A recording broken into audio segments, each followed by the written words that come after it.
हाँ, good morning. तो क्या पढ़ा था पिछली क्लास में अपने? नरसिम्हन कमेटी और जो इंटरेस्ट रेट कैसे डिटरमाइन होती है उसको बताओ। दें कौन बताएगा? हाँ, माइक पहुंचो।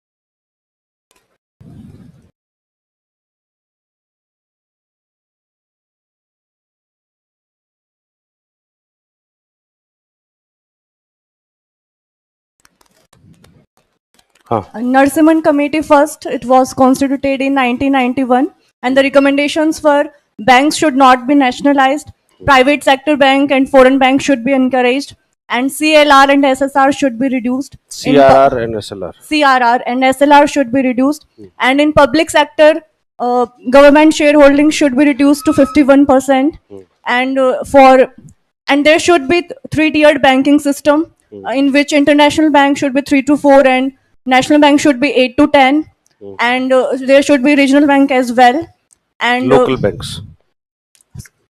yes, Local banks, not local regional banks. And then for debt recovery, a special court should be established for this DRT, Debt Recovery Tribunal was set up, and in 1993, 29 DRT was set up. The Narasimhan Committee second, it was constituted in 1998, and the recommendations were banks should be merged, but weak bank should not be merged with strong bank, but it should be converted into narrow bank.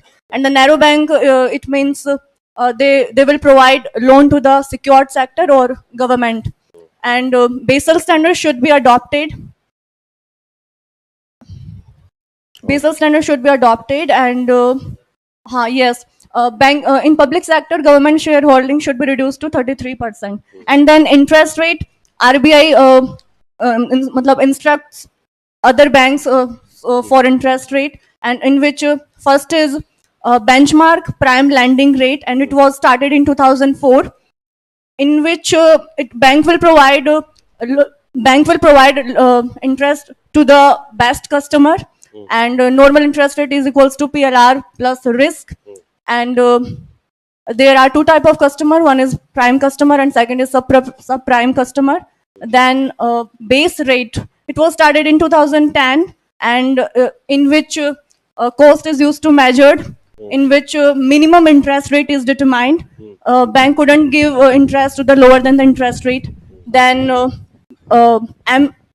marginal cost of funding lending rate, it was started in 2016 in place of base rate, in which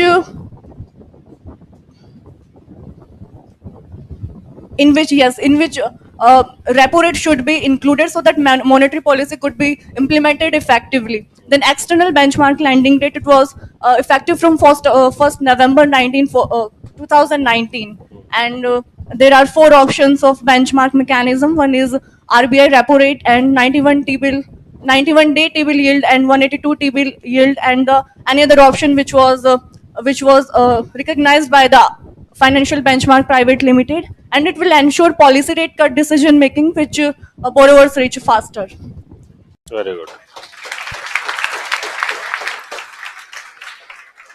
तो ये था नरसिम्हन समिति और landing rates. तो Narasimhan committee जो है वो कब एस्टेब्लिश हुई थी?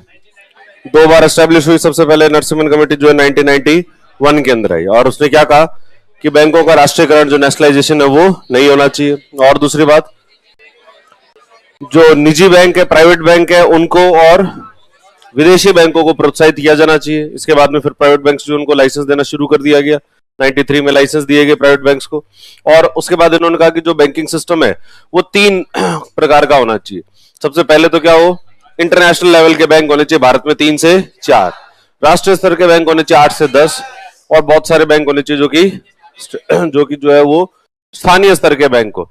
और अभी जो जैसे अभी चल रहा है बैंकों के अंदर मर्जर चल रहा है, तो ये मर्जर करके क्या करना चाहते हैं?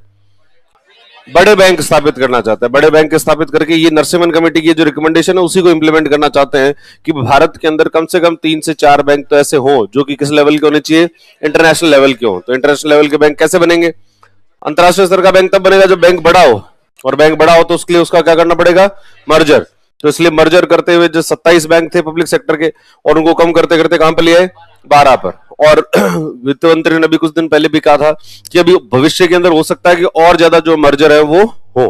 तो ये एक्चुअली अभी हो क्या रहा है, इसकी ही जो रिकमेंडेशन है उस रिकमेंडेशन को लागू किया जा रहा है। फिर उन्होंने कहा सीआरआर एसएलआर जो उसको भी कम किया जाए, क्योंकि उस जमाने में सीआरआर एसएलआर बहुत ज्यादा हुआ करती थी। अगर ज्यादा सीआरआर एसएलआर दोगे तो फिर इंडस्ट्री को लोन कम दोगे, और इंडस्ट्री को लोन कम दोगे तो भारत के अंदर जो निवेश है वो ज्यादा नहीं होगा। तो इस वजह से इन्होंने कहा सीआरआर एसएलआर को कम करो। और गवर्नमेंट की जो पब्लिक सेक्टर बैंक्स है उसमें गवर्नमेंट शेयर होल्डिंग को कम करके कितना करना चाहिए? 51%, ताकि उसमें जनता का जो पैसा लगे या निजी क्षेत्र का पैसा लगे, और जनता का पैसा लगेगा, निजी क्षेत्र का पैसा लगेगा अगर उसके अंदर, तो उसकी अकाउंटेबिलिटी बढ़ सकेगी, उसकी जवाबदेहिता जो है वो बढ़ेगी। अब वो जो है वो इस तरीके से निर्णय नहीं लेंगे कि साहब उधर मंत्री जी का फोन आ गया वहीं पर आपको लोन देना है। तो इसके लिए इन्होंने जो है गवर्नमेंट शेयर होल्डिंग को कम करने की बात की। फिर इन्होंने कहा कि जो क्रेडिट इंफॉर्मेशन ब्यूरो है वो स्थापित किए जाने चाहिए, कि जितनी भी जो सूचनाएं हैं क्रेडिट की वो सारी एक सेंट्रल ब्यूरो को आए। और उसके लिए किसकी स्थापना की गई? सिबिल की स्थापना की गई वर्ष 2000 के अंदर। और एक डेट रिकवरी ट्रिब्यूनल जो है वो भी स्थापित होना चाहिए। फिर नरसिम्हन कमेटी सेकंड कब आई है? 1998 के अंदर। और इसने कहा बैंकों का विलय होना चाहिए, ठीक है, परंतु कमजोर बैंक जो है उसको स्ट्रॉन्ग बैंक में मर्ज मत करो। कमजोर बैंक का क्या करें? नैरो बैंक बना दो। नैरो बैंक क्या होता है? ऐसा बैंक जो कि सिर्फ और सिर्फ सिक्योर्ड सेक्टर को जो है वो लोन दे, ऐसे बैंक को क्या कहते हैं? नैरो बैंक जो है वो कहा करते हैं। और ये जो पब्लिक सेक्टर बैंक्स हैं उनके अंदर गवर्नमेंट की शेयर होल्डिंग 51 से भी कम करके 33 तक जो है वो लिया जाना चाहिए। बेसल मानकों को अपनाया जाना चाहिए। एनबीएफसी वगैरह के बारे में कुछ बातें हैं वो अपन बाद में, मनी सप्लाई भी बाद में पढ़ेंगे। उसके बाद में लैंडिंग रेट्स में सबसे पहले लैंडिंग रेट आई कौन सी?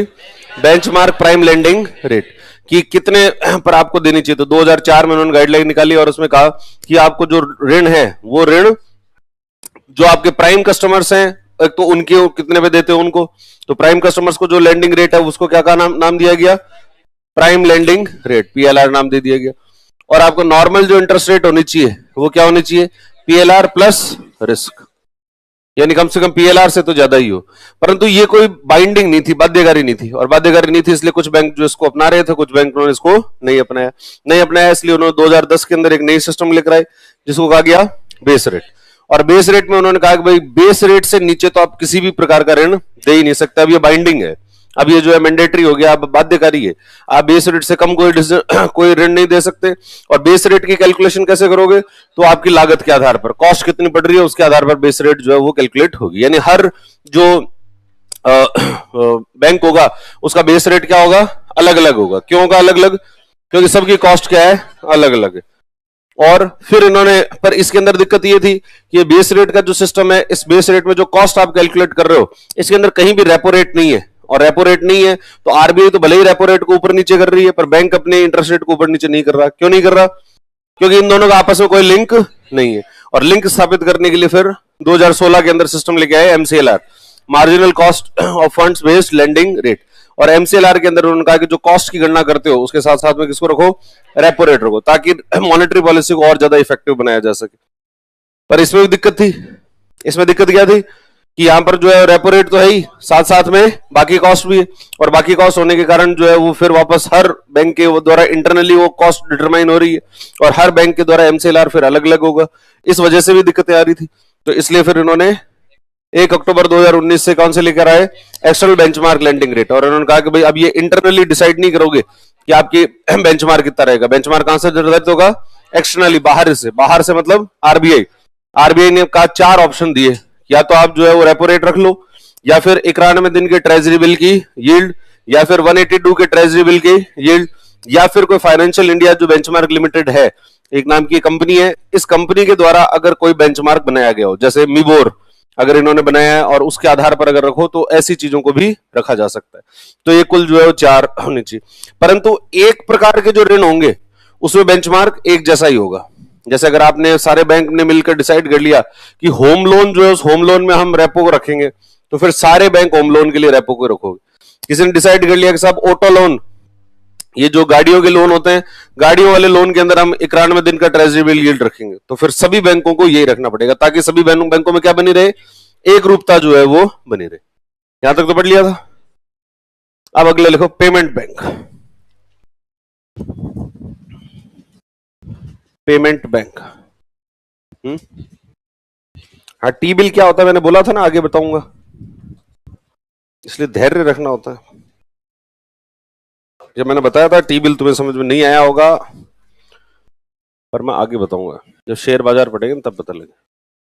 पेमेंट बैंक, तो अपन ने शुरू में पढ़ा था कि शेड्यूल्ड बैंक जो होते हैं, शेड्यूल्ड बैंक में कौन कौन से बैंक आते हैं, एक तो कमर्शियल बैंक होते हैं और एक कोऑपरेटिव बैंक होते हैं। कमर्शियल बैंक जो होते हैं उसमें पब्लिक सेक्टर बैंक होते हैं, प्राइवेट बैंक होते हैं, फॉरेन बैंक होते हैं, रीजनल रूरल बैंक होते हैं, स्मॉल फाइनेंस बैंक होते हैं और पेमेंट बैंक होते हैं।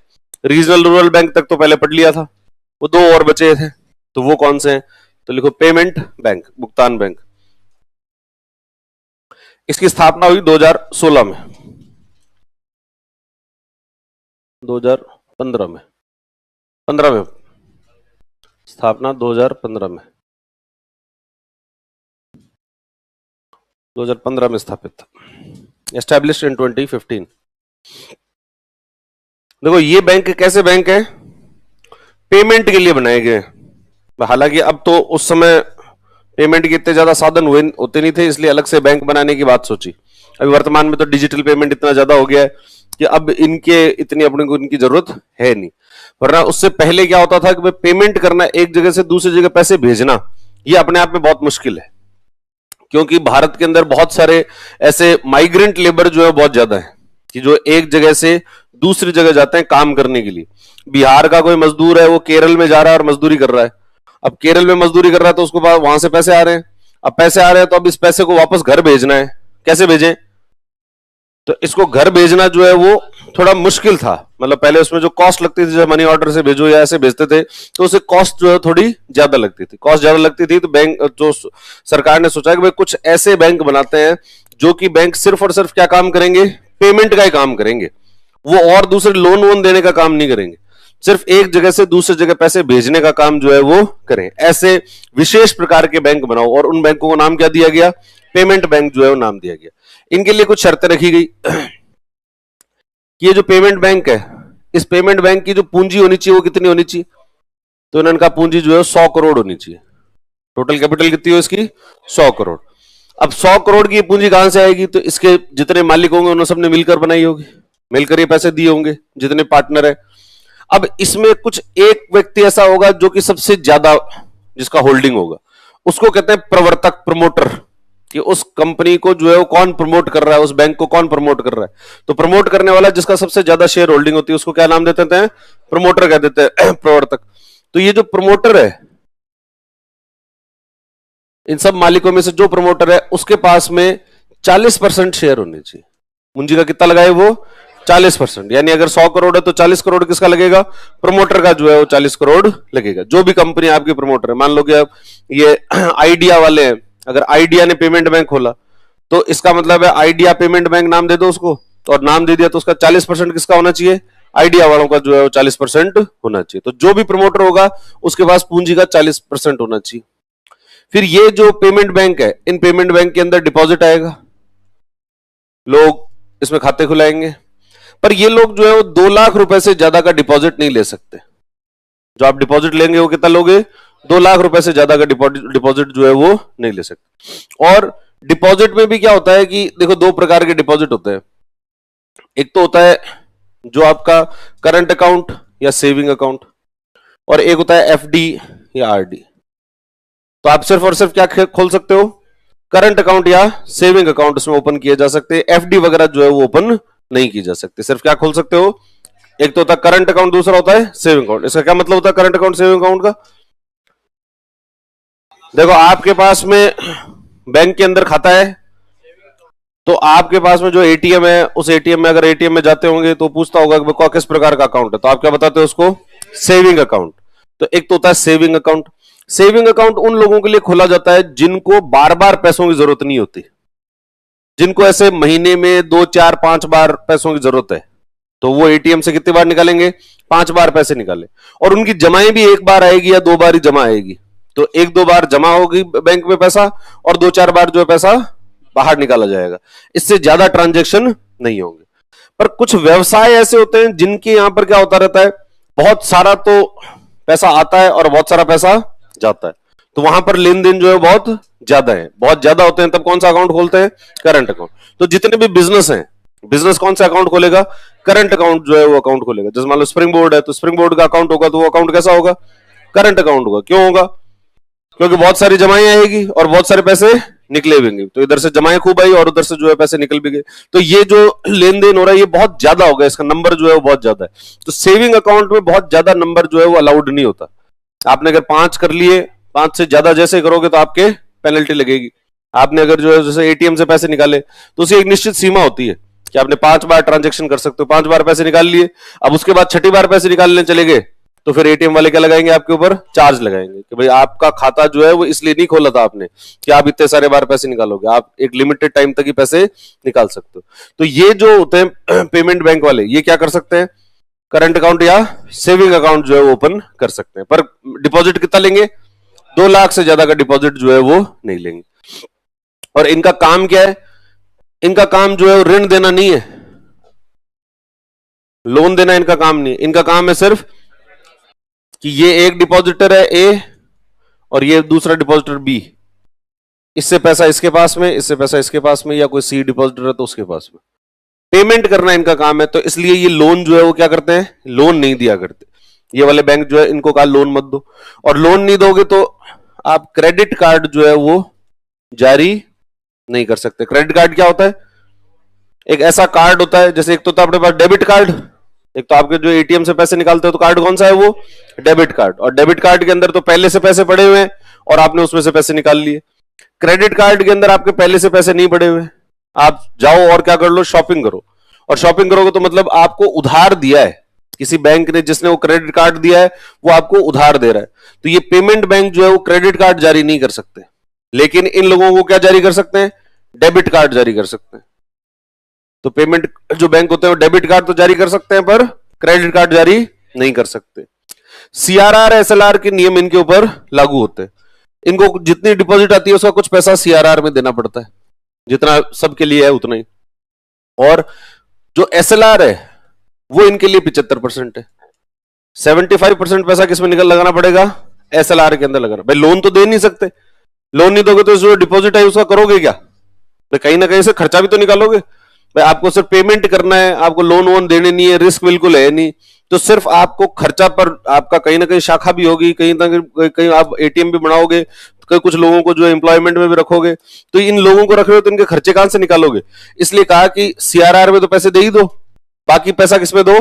एसएलआर में। एसएलआर में, ताकि गवर्नमेंट जो है वो आपको ब्याज देती रहे। और बाकी जो 25% पैसा बच गया, 25% जो बच गया इस सीआरआर एसएलआर को करने के बाद में, उसके बाद जो पैसा बचा उस पैसे को क्या करना है? आपको अन्य बैंक के अंदर जमा कराना है। किसमें कराना है? किसी अन्य बैंक के अंदर जो है वो जमा कराना है। ये सारी शर्तें किसकी है? पेमेंट बैंक है। तो पेमेंट बैंक कौन सा बैंक होता है? पेमेंट बैंक एक ऐसा बैंक होता है जिसकी पूंजी कितनी होती है? 100 करोड़ रुपए की पूंजी होनी चाहिए। इसके अंदर 40% पे पूंजी किसकी होगी? प्रवर्तक की होगी। ये लोग current account, saving account open कर सकते हैं। कितना डिपॉजिट ले सकते हैं? 2 लाख का। इनका काम क्या है? एक जगह से दूसरी जगह पेमेंट करना है। पेमेंट करना काम है। लोन नहीं देंगे, लोन नहीं देंगे तो क्रेडिट कार्ड जारी नहीं कर सकते, पर डेबिट कार्ड जारी कर सकते हैं। सीआरआर एसएलआर लागू है। सीआरआर दो और उसके बाद में जो पैसा बचा उसका 75% एसएलआर में और बाकी 25% अन्य किसी बैंक के अंदर जो है वो जमा करवा दो। इस तरीके से ये काम करेगा। और इस पेमेंट बैंक स्थापित होने चाहिए भारत में। ये बात किसने कही? इसके लिए कमेटी बनाई गई जिसका नाम है नचिकेत मोर कमेटी। कौन सा नाम है? नचिकेत मोर समिति जो है वो बनाई गई और नचिकेत मोर कमेटी ने इस प्रकार के बैंक स्थापित करने की जो सिफारिश है वो की थी। अब लिखो, देखिए इसको। पेमेंट बैंक स्थापित। Capital required 100 crore.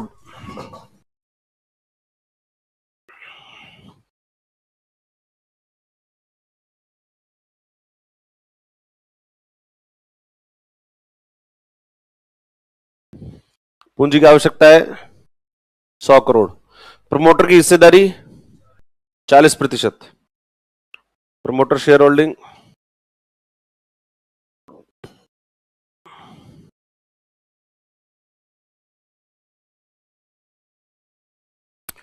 उद्देश्य objective to provide facility of online payment, online भुगतान और वित्तीय समावेशन की सुविधा उपलब्ध करवाना। To provide facility of online payment and financial inclusion.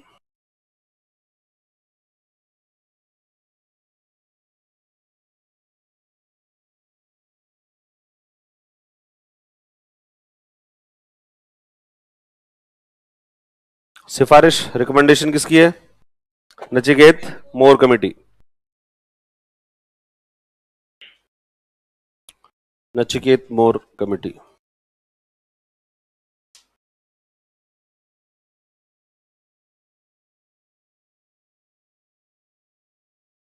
Nachiket Mor committee. जमाएं कितनी स्वीकार कर सकते हैं? 2 लाख रुपए तक की। ये 2 लाख रुपए तक की जमाएं स्वीकार कर सकते हैं। They can accept deposits up to 2 lakh. 2 lakh रुपए तक की जमाएं स्वीकार कर सकते हैं। They can accept deposits up to 2 lakhs।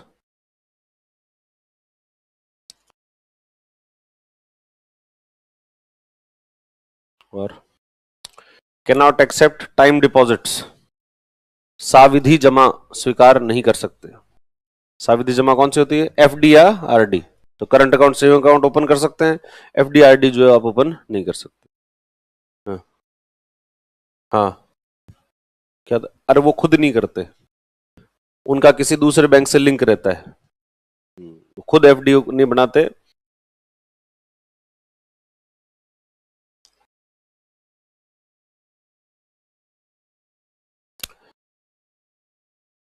Debit card की सुविधा उपलब्ध करवा सकते हैं। They can provide facility of debit card. Debit card की सुविधा उपलब्ध करवा सकते हैं।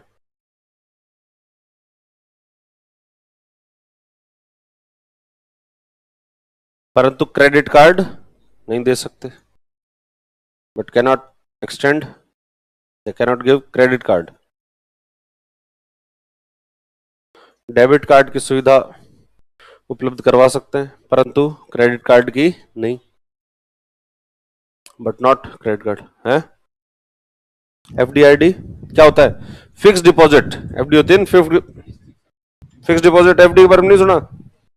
पैसे जमा करा दो भाई। देखो, एक तो अपने ये निकाले क्या, अपने सेविंग अकाउंट में पैसे जमा कराए और कभी भी जाते हैं एटीएम लगा देते हैं, पैसे निकाल लेते हैं।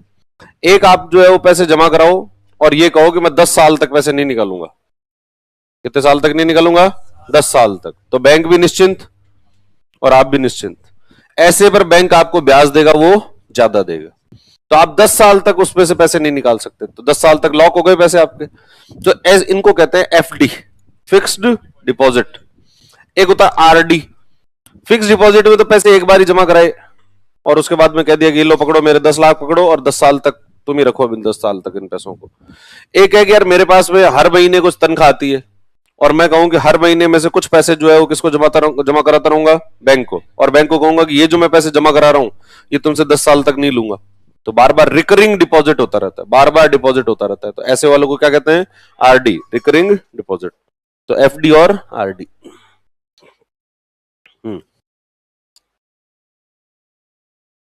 कैनॉट एक्सटेंड डेट, ऋण प्रदान नहीं कर सकते।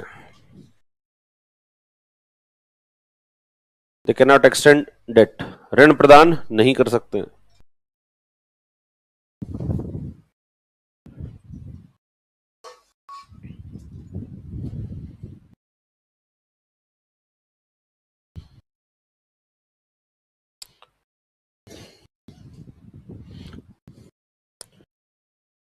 They have, it provide cash withdrawal facility, यह नकद निकासी की सुविधा प्रदान करते हैं।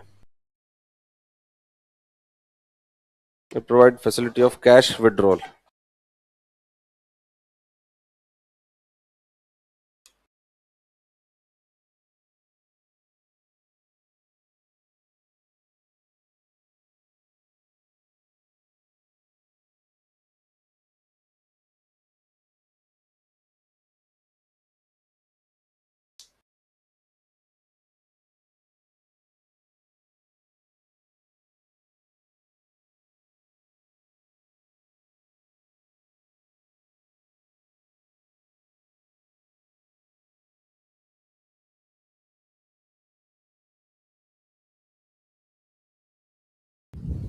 ठीक है, CRR SLR का पालन करना होगा.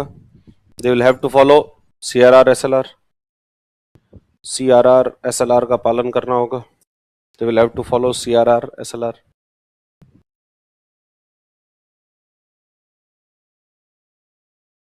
CRR जमा कराने के बाद आफ्टर डिपॉजिटिंग CRR जमा कराने के बाद आफ्टर डिपॉजिटिंग CRR 75% राशि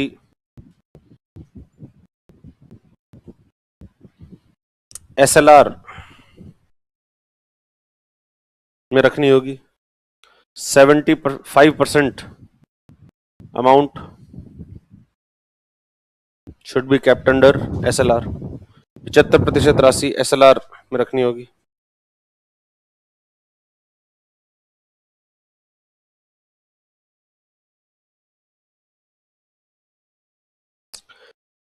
Paytm post paid, Paytm app अलग है और पेटीएम बैंक अलग है.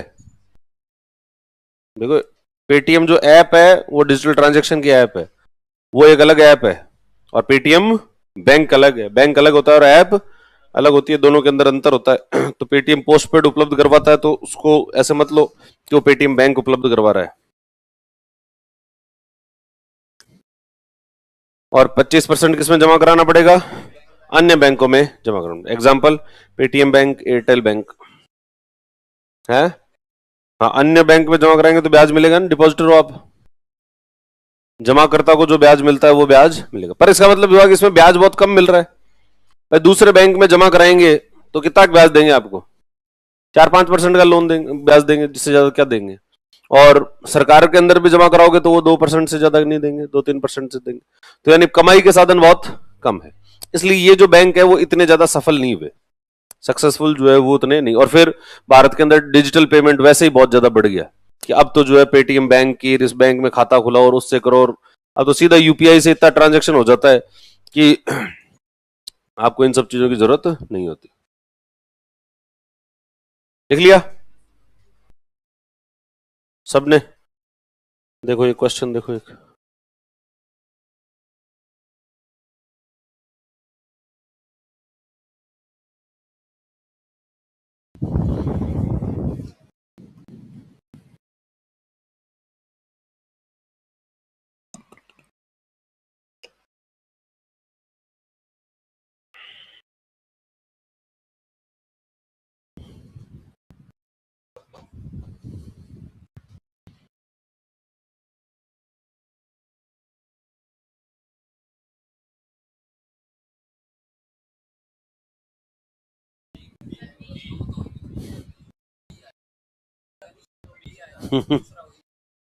लॉजिक से हो जाएगा तो.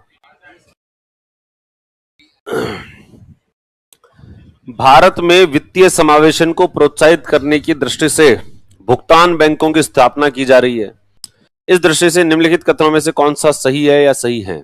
The establishment of payment banks is being allowed in India to promote financial inclusion. Which of the following statement is or are correct in this context? जिन मोबाइल टेलीफोन कंपनियों और super बाजार श्रृंखलाओं का स्वामित्व और नियंत्रण भारतीय व्यक्तियों के पास है, वे भुगतान बैंकों के प्रवर्तक होने के योग्य हैं. Mobile telephone companies and supermarket chains that are owned and controlled by residents are eligible to be promoter of payment banks. ये अपन ने पढ़ा नहीं है, इसके बारे में अपन को कोई जानकारी नहीं है तो अपन इसको छोड़ देते हैं. दूसरे पे जो भुगतान बैंक क्रेडिट कार्ड और डेबिट कार्ड दोनों जारी कर सकते हैं. Payment banks can issue both credit card and debit card, दोनों जारी कर सकते हैं. सिर्फ क्या जारी कर सकते हैं? डेबिट कार्ड जारी कर सकते हैं, क्रेडिट कार्ड जारी नहीं कर। यानी दूसरा कथन क्या हो गया? गलत। तीसरा कथन, भुगतान बैंक ऋण देने के कार्यकलाप नहीं कर सकते। Payment bank can not undertake lending activities. हाँ, ये बात सही है, पर दूसरा गलत है। इसका मतलब ये गलत हो गया, ये गलत हो गया और ये भी गलत हो गया। तो आंसर क्या हो जाएगा? बी। बड़ा सिंपल है। तो इसका मतलब हुआ कि कौन क्या है इसके प्रवर्तक होने के योग्य? तो ऑब्वियसली जो भारत में होगी कंपनियां वही प्रवर्तक बनने के योग्य है, बाहर वाली कंपनियों को जो है योग्य नहीं बनाते। तो अपन ने देखा एक तो अपन ने पेमेंट बैंक, अपन ने जो एग्जाम्पल देखे कौन से हैं? एक तो पेटीएम बैंक। तो पेटीएम जो है एक तरीके से वहां पर लेन देन होता है, ठीक है। और मोबाइल टेलीफोन कंपनियां तो कौन सा बैंक देखा? Airtel bank. तो हाँ, तो भारतीय एयरटेल बैंक है, तो वो स्थापित हो सकते हैं इसके अंदर। तो पहला कथन सत्य है। फिर दूसरे होते हैं स्मॉल फाइनेंस बैंक्स। अगला लिखो स्मॉल फाइनेंस बैंक।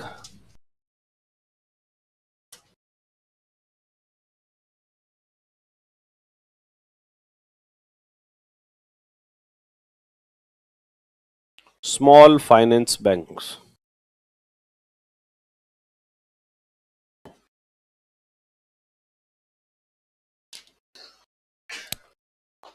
ये भी 2015 में स्थापित हुए।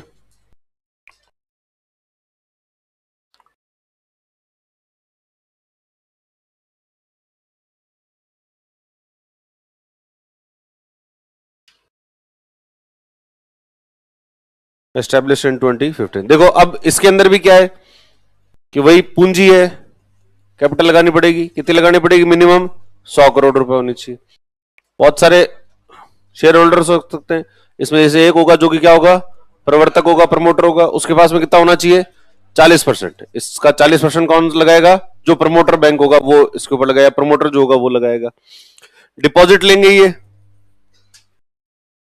ये सभी प्रकार के डिपॉजिट ले सकते हैं, ठीक है। सभी प्रकार के जो अकाउंट है वो खोल सकते हैं। यानी ये करंट अकाउंट भी खोल सकते हैं, सेविंग अकाउंट भी खोल सकते हैं, एफडी का अकाउंट भी खोल सकते हैं, आरडी का अकाउंट भी खोल सकते हैं। सभी प्रकार के अकाउंट जो है वहां पर ओपन किए जा सकते हैं। और कितना भी पैसा ले सकते हैं। डिपॉजिट पर भी वो 2 लाख रुपए, ऐसी कोई लिमिट नहीं लगाई हुई। इनका नाम ही क्या है? Small finance bank. इनका उद्देश्य है छोटे जो व्यापारी होते हैं, छोटे अगर व्यापारी हैं उनको लोन देना है। कि भाई बड़े बड़े व्यापारियों को तो लोन देने के लिए बड़े बैंक हैं, वो दे देते हैं।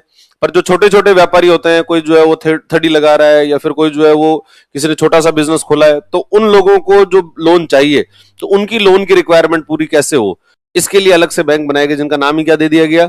Small finance bank. इनको जो स्मॉल फाइनेंस बैंक दिया गया। तो यानी इनका काम है ऋण देना ही काम है। तो इसका मतलब ये लोन दे सकते हैं। पर लोन दोगे तो पर एसएलआर सीआरआर का तो क्या करना पड़ेगा? आपको पालन करना पड़ेगा। तो इसलिए ये भी सीआरआर का पालन करेंगे और एसएलआर का भी पालन करेंगे। और इनको 75% लोन जो है वो किसको देने पड़ेंगे? प्रायोरिटी सेक्टर लैंडिंग को देने पड़े। पेमेंट बैंक के अंदर पीएसएल की क्या है टारगेट? पेमेंट बैंक का पीएसएल टारगेट क्या है? जब लोन ही नहीं देते तो पीएसएल टारगेट क्या हो गया? जीरो, कुछ नहीं देंगे।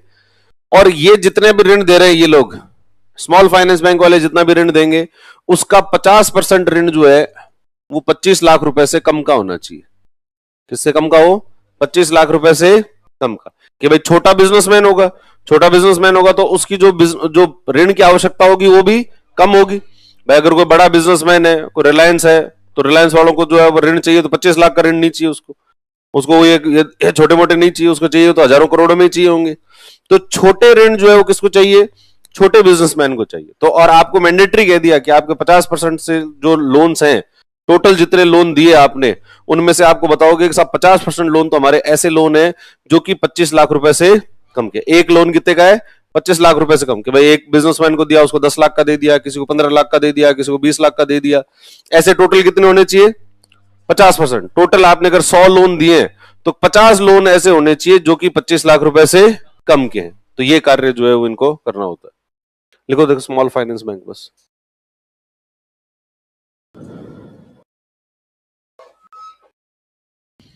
एस्टेब्लिशमेंट 2015। कैपिटल रिक्वायर्ड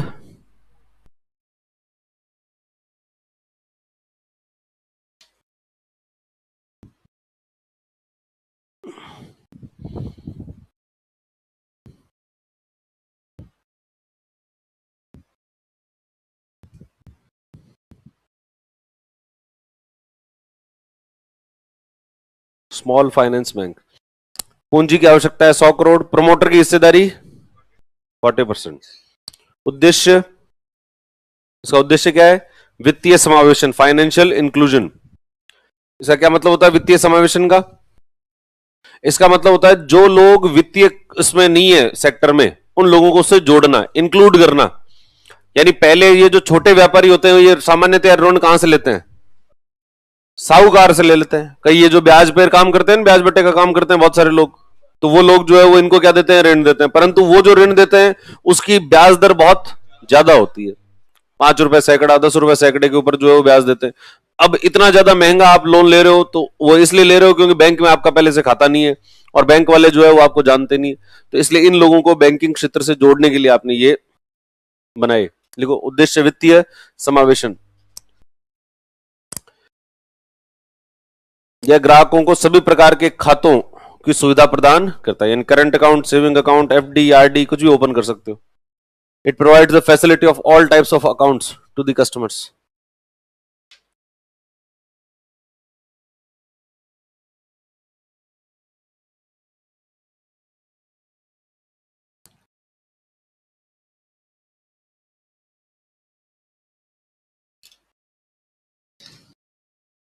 जमा पर कोई सीमा नहीं होती, there is no cap on deposits.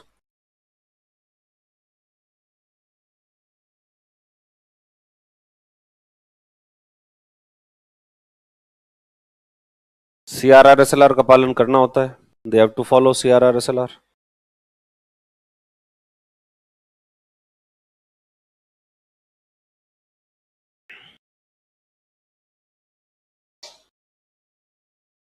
पचास प्रतिशत ऋण कैसे होने चाहिए? 25 लाख रुपए से कम के। 50% ऋण 25 लाख रुपए से कम के होने चाहिए। 50% loan should be less than 25 lakhs. 50% ऋण 25 लाख रुपए से कम के होने चाहिए।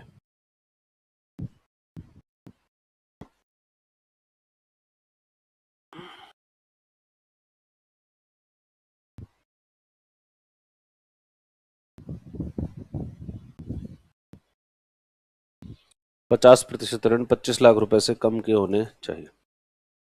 50% loan should be less than 25 lakhs. और इसका पीएसएल टारगेट कितना है? 75%। पीएसएल लक्ष्य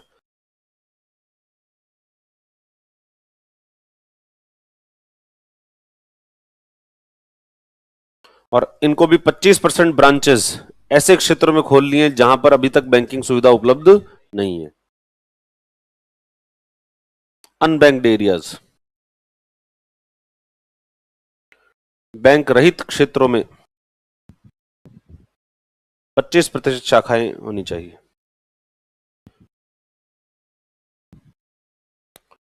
%25 branches in unbanked areas, bank रहित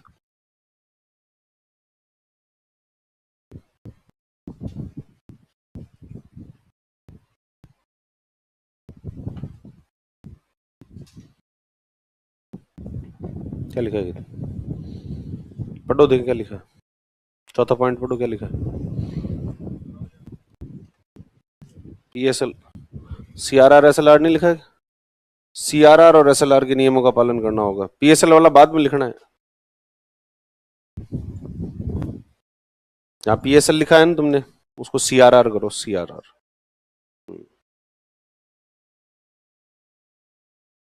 एग्जाम्पल, तो ये किसको प्रोवाइड कर सकते हैं?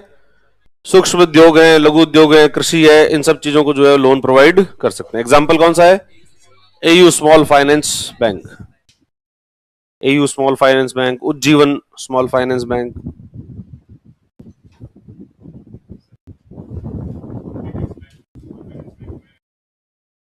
हम्म हम्म नहीं, पर वो तो लोग तो खोलना चाहेंगे, पर आरबीआई इतनी आसानी से देता नहीं है इसका लाइसेंस। भाई उसमें तो लाइसेंस किसको दिया जाएगा? उन कंपनियों को लाइसेंस दिया जाएगा जो पेमेंट के अंदर उनकी जो है वो एक्सपर्टीज है। पेटीएम को दे दिया, पर यहां पर तो आपको ऋण देना है, लोगों के बीच में जाना है, रिस्क लेनी है। वहां पर रिस्क थोड़ी कम है, यहां पर रिस्क थोड़ी ज्यादा है कि आपको एग्रीकल्चर को या छोटे उद्योगों को ऋण दोगे तो ऋण दोगे तो उनकी प्रोबेबिलिटी इस बात की ज्यादा है कि वो आपके ऋण वापस नहीं चुकाए, क्योंकि उनका बिजनेस ऊपर नीचे चलता रहता है, उसमें व्यक्ति के खुद के जीवन में खूब सारी चीजें चलती रहती है, इसलिए यहां पर रिस्क थोड़ी ज्यादा होती है। तो सब लोगों को इसका लाइसेंस नहीं देते, उन्हीं को देते हैं जिन्होंने बैंकिंग क्षेत्र में बहुत सारा काम किया हुआ है पहले से। तो ये एयू फाइनेंस बैंक वाले हैं, तो ये पहले से बहुत सारा माइक्रो फाइनेंस का काम जो है बहुत पहले से कर रहे हैं, इस वजह से इनको ये लाइसेंस दे दिया, वरना लाइसेंस नहीं मिलता। ठीक है, लिख लिया? इस पे भी क्वेश्चन है।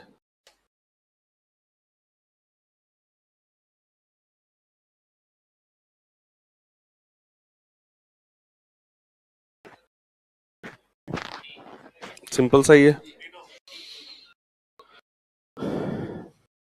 थोड़ा पढ़ लो, जल्दीबाजी मत करो।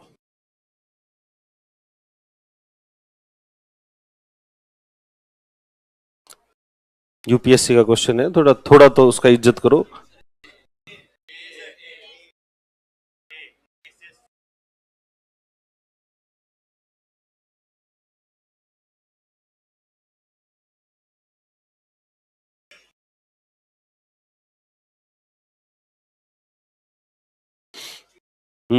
पढ़ लिया? भारत में लघु वित्त बैंकों की स्थापित करने का क्या प्रयोजन है? What is the purpose of setting up small finance bank in India? पहला, to supply credit to small business units, लघु व्यवसाय इकाइयों को ऋण की पूर्ति करना। सही है, नाम ही है स्मॉल फाइनेंस बैंक। और क्या करता है ये?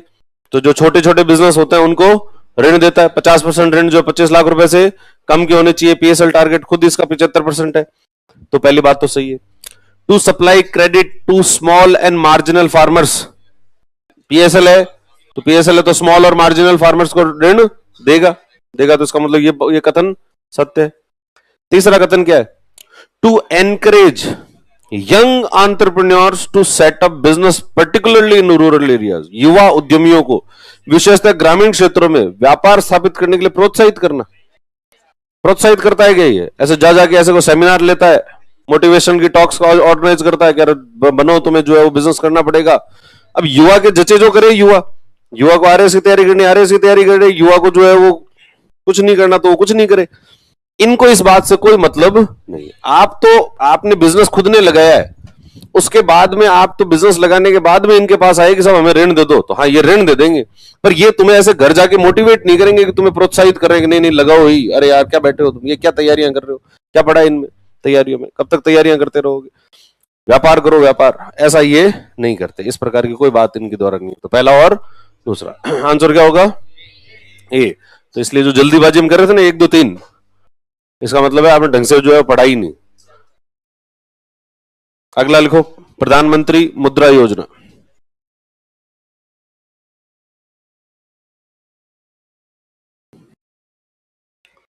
प्रधानमंत्री मुद्रा योजना,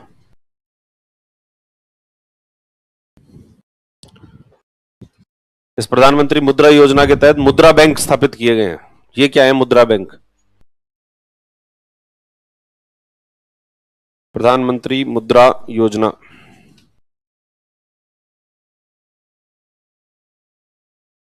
प्रधानमंत्री को प्रधानमंत्री लिखना है इंग्लिश में भी।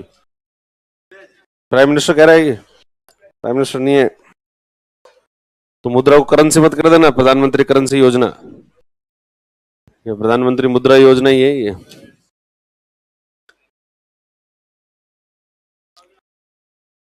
इस योजना के तहत विशेष प्रकार के बैंक स्थापित किए गए जिनका नाम है मुद्रा बैंक्स। कौन से बैंक स्थापित किए गए हैं? मुद्रा बैंक। मुद्रा का मतलब क्या है? Micro units development and refinance agency. क्या नाम है इसका? Micro unit development and refinance agency. तो ये एक प्रकार की एजेंसी है मुद्रा, जो इसमें मुद्रा जो शब्द यूज किया है इसका एक फुल फॉर्म है और इसकी फुल फॉर्म ऐसे बनती है। तो माइक्रो यूनिट, सूक्ष्म जो इकाइयां हैं। सूक्ष्म इकाइयां कौन सी? शहरों के अंदर जो होते हैं स्ट्रीट वेंडर्स होते हैं, जो रोड के ऊपर जो ठेले वगैरह लगाते हैं, तो बहुत जो छोटे बिजनेस करने वाले लोग हैं, इन लोगों को ऋण देना है। और ऋण देने के लिए, और इनका एक तो विकास करना है और इनको रीफाइनेंस। तो ये फाइनेंस नहीं है, ये क्या कर रहा है, रीफाइनेंस। रीफाइनेंस क्या होता है, तो देखो एक तो है बैंक, बैंक तो लोगों को फाइनेंस करता है, लोगों को ऋण देता है, पैसे उपलब्ध करवाता है। और अगर ये जो एजेंसी है इसको अगर कोई पैसे दे तो उसको अपन क्या कहते हैं, रीफाइनेंस कहते हैं, उसको पुनर्वित्त जो है वो कहते हैं। जैसे अपन ने पहले पढ़ा था कि कोऑपरेटिव जो होते हैं, कोऑपरेटिव्स में पुनर्वित्त की सुविधा कौन उपलब्ध करवाता है, नाबार्ड। यानी नाबार्ड जो है सीधे लोन नहीं देता कि आप जो है सीधे नाबार्ड के ऑफिस में चले जाओ और लोग साहब हमें दो पैसे दे दो, हमें जो है लोन चाहिए, तो नाबार्ड आपको ऐसे पैसे नहीं देगा। भले आप उसको कहोगे तो तुम्हारा तो काम है एग्रीकल्चर का डेवलपमेंट करना, करके नहीं रहो डेवलपमेंट, तो कहेंगे हम डेवलपमेंट एक तरीके से करते हैं और उसके तहत हम ऋण किसको, हम पैसे किसको दे देते हैं, अपेक्स बैंक को दे देंगे। अपेक्स बैंक जो है वो डिस्ट्रिक्ट वाले को देगा, डिस्ट्रिक्ट वाले तुम्हारे क्रेडिट जो सोसाइटी है उस सोसाइटी तक पैसे पहुंचा देंगे, हम सीधे जो है आपको पैसे नहीं देंगे। वैसे ही ये जो मुद्रा बैंक होता है, ये मुद्रा बैंक आपको कहीं दिखेगा नहीं, कहीं पर भी किसी रोड पर जाओगे तो AU finance bank, Ujjivan bank, कोई पेटीएम बैंक, ये सब तो दिख जाएंगे, पर आपको इसका कहीं ऑफिस जो है सामान्यतया दिखेगा ही नहीं। इसका ऑफिस है कहां पर, इसका ऑफिस है लखनऊ में। लखनऊ में एक संस्था है जिसका नाम है SIDBI, small industries development bank of India. जैसे एग्रीकल्चर के लिए कौन सा बैंक है, नाबार्ड।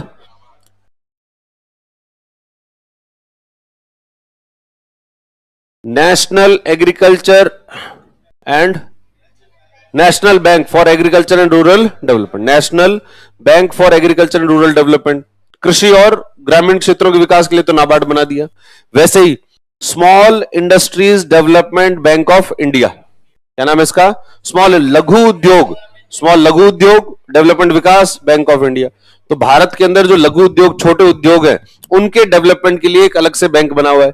और ये भी बैंक जो है वो वैसा बैंक नहीं है जो सीधा ऋण देता हो, ये भी किस प्रकार की एजेंसी है, रीफाइनेंस एजेंसी है, कि लघु वित्त जो आपके छोटे व्यवसाय हैं, उन छोटे व्यवसायियों को पैसा मिले, उनको उनका डेवलपमेंट हो, उसके लिए बैंकों को पैसा कौन देता है, एक संस्था है जिसका नाम है सिडबी, सिडबी नाम की संस्था है, वो ये देती है। और ये सिडबी का हेडक्वार्टर कहां पर है, लखनऊ में। तो इसका जो हेडक्वार्टर है उसके अधीन ही काम करता है ये मुद्रा बैंक। यानी जो सिडबी का ऑफिस है, तो मान लो जैसे ये बिल्डिंग है, वैसे ही कहीं लखनऊ में कोई बिल्डिंग होगी, उसके ऊपर लिखा हुआ है SIDBI, small industries development bank of India. और उसके अंदर फिर एक कोना जो है किसको दे रखा है, इनको मुद्रा वालों को भी दे रखा है, कि मुद्रा वाले ऑफिसर कहां बैठेंगे, तो वो सब वहां बैठेंगे। तो फिर कोई पूछेगा मुद्रा का ऑफिस कहां है, तो वो पड़ा, उस कोने में जाओ और मुद्रा वालों से बात कर लो। तो मुद्रा बैंक इसलिए आपको सामान्य रोड के ऊपर नहीं दिखेगा। इसका हेडक्वार्टर कहां पर है, इसका मतलब लखनऊ में। और काम क्या है इसका, ये एक प्रकार की रीफाइनेंस एजेंसी है। और रीफाइनेंस एजेंसी मतलब ये पैसे जो सीधे नहीं देते, किसको देते हैं पैसे, जो बैंक है उन बैंकों को देते हैं, और बैंक जो है उसके माध्यम से किसको देते हैं, माइक्रो यूनिट्स को, जो सूक्ष्म उद्योग है उन सूक्ष्म उद्योगों को पैसे दिया जाता है। सूक्ष्म उद्योग का मतलब बहुत ही छोटे, जो रेडी लगाने वाले एरिया जो होते हैं, स्ट्रीट वेंडर्स, उनको पैसा जो है वो ये दिया करते हैं। सिर्फ शहरी क्षेत्रों में ही देते हैं। एक और बात है कि पैसा कहां पर देते हैं, ये शहरी क्षेत्रों में। और इनके ऋण भी बहुत छोटे छोटे से ही होते हैं, 10 लाख रुपए तक के ऋण उपलब्ध करवाते हैं। बैंक को कहते हैं कि आप एक व्यक्ति को कितना ऋण दोगे, 10 लाख तक। अब 10 लाख तक इसका मतलब नहीं है कि भाई आप जो है वो आज आपने ठेला लगाया और सीधे आप चले गए बैंक के पास में, लो भाई 10 लाख रुपए दो, मुद्रा वालों ने कहा है। इसके अंदर अलग अलग एलिजिबिलिटी के क्राइटेरिया है कि एक तो ऋण होता है जिसको कहते हैं शिशु, बहुत छोटे हो तो शिशु में तो कितना ऋण देंगे, 50,000 रुपए तक का, कितना ऋण देंगे, मात्र 50,000। फिर किशोर में 50,000 से 5 लाख तक का। और फिर तरुण, इसमें 5 लाख से 10 लाख।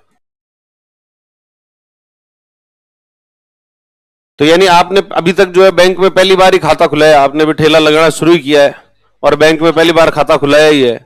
जैसे खाता खुलाओगे और बैंक से लोन देने जाओगे तो बैंक की तरफ क्या लोन देगा आपको, कौन सी श्रेणी में लोन देगा, शिशु श्रेणी में लोन दे देगा। ये शिशु श्रेणी में आपने लोन लिया 50,000 रुपए का, आपने जो ठेला लगा लिया उससे थोड़े बहुत इनकम होने लगी। जैसे इनकम होने लगी उसके बाद में आपने अपना ऋण भी वापस चुका दिया। ऋण वापस चुका दिया इसका मतलब आपकी विश्वसनीयता बढ़ गई। अब विश्वसनीयता बढ़ गई है तो अब आप वापस जाओ बैंक के पास में और फिर कहो कि मेरे को कौन सा लोन दे दो, किशोर, कि अब ये ठेला लगाना खूब दिन हो गया, अब मैं एक बड़ी खुद की दुकान बनाना चाहता हूं, तो दुकान बनाना चाहते हो तो उसके लिए आपको पैसा ज्यादा लगेगा तो आप 5 लाख रुपए तक का ऋण ले सकते हो। वो दुकान लगाओ और उस दुकान लगा कर उसका बिजनेस चलाओ, बिजनेस में आपको फायदा होता है तो वापस उसका ऋण चुका दो, वापस ऋण चुका दोगे तो आप हायर कैटेगरी के लिए एलिजिबल हो जाओगे। आप तरुण वाला ऋण जो है 10 लाख रुपए तक का ऋण ले सकते हो, यानी अब आप उसके अंदर जो है उसको और बड़ा कर सकते हो, उसको और फैंसी बनाना है तो वो भी काम कर सकते हो। तो इस तरीके से 3 प्रकार के ऋण इसमें दिए जाते हैं। तो शिशु श्रेणी का ऋण है, दूसरा किशोर और तीसरा तरुण। और टोटल लोन कितने का होता है? ये 10 लाख रुपए तक का ऋण जो है उसके तहत दिया जाता है। और इसका उद्देश्य क्या है? किसको डेवलप करना है? Micro units. और ये सीधे फाइनेंस एजेंसी नहीं है, ये सामान्य स्मॉल फाइनेंस बैंक जैसा बैंक नहीं है। क्यों? स्मॉल फाइनेंस बैंक तो सीधा कस्टमर को ऋण देता है, जबकि ये किसको देते हैं? ये पहले बैंक को देते हैं और बैंक को कहते हैं कि तुम कहां दो, जो आपके कस्टमर्स हैं उन कस्टमर्स को आप ऋण दे दो। ठीक है, तो यानी रीफाइनेंस एजेंसी लिखो, देखें सभी बैंकों को माइक्रो यूनिट्स है, इनकी सरकार देती है, इसका मालिक सरकार है। इसके पास पैसे कहां से आते हैं? तो इनका मालिक कौन है? तो इसका है ना प्रधानमंत्री मुद्रा योजना। फिर ये प्रधानमंत्री क्यों लगा हुआ शब्द? मोदी जी देते हैं। देखो, micro units development and refinance agency, Mudra, micro units development, micro units development and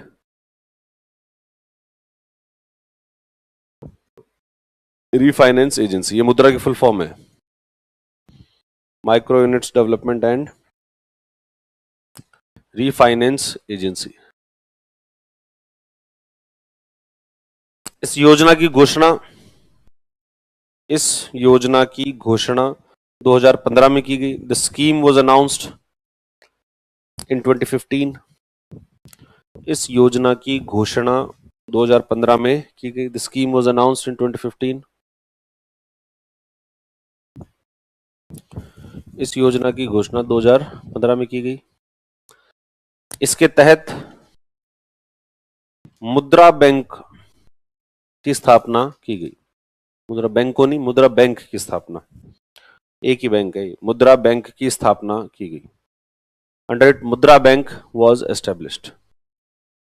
मुद्रा बैंक की स्थापना की गई।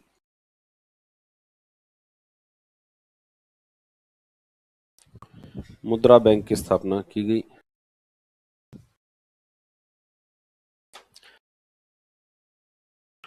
यह एक पुनर्वित्त संस्था है। It is a refinance agency. यह एक पुनर्वित्त संस्था है। It is a refinance agency. Refinance agency मतलब क्या है इसका? लिख दो, अर्थात it means it does not provide, अर्थात यह सीधे ग्राहकों को ऋण उपलब्ध नहीं करवाता है। यह एक पुनर्वित्त संस्था है। It is a refinance agency.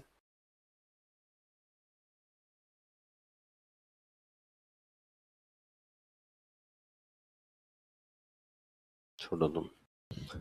यह एक पुनर्वित्त संस्था, it is a refinance agency. That means it does not provide loans directly to the customers. यह सीधे ग्राहकों को ऋण उपलब्ध नहीं करवाता है।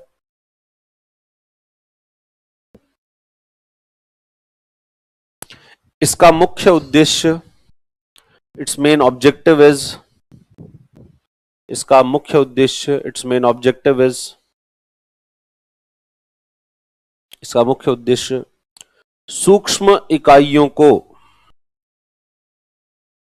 ऋण उपलब्ध करवाना है। Its main objective is to provide loans to micro units. इसका मुख्य उद्देश्य सूक्ष्म इकाइयों को ऋण उपलब्ध करवाना है, जैसे सच एज, जैसे सड़क विक्रेता, स्ट्रीट वेंडर्स, सड़क विक्रेता, स्ट्रीट वेंडर्स, जैसे सड़क विक्रेता, स्ट्रीट वेंडर्स। और ये कहां पर ऋण देता है? सिर्फ शहरी क्षेत्रों में, यानी कृषि क्षेत्र को जो है ऋण नहीं देता है। यह कृषि क्षेत्र को ऋण नहीं देता है, यह कृषि क्षेत्र को ऋण नहीं देता। It does not provide loans to agriculture sector, यह कृषि क्षेत्र को ऋण नहीं देता। It does not provide loans to agriculture sector. यह सिडबी की सहायक संस्था है। It is a subsidiary of SIDBI.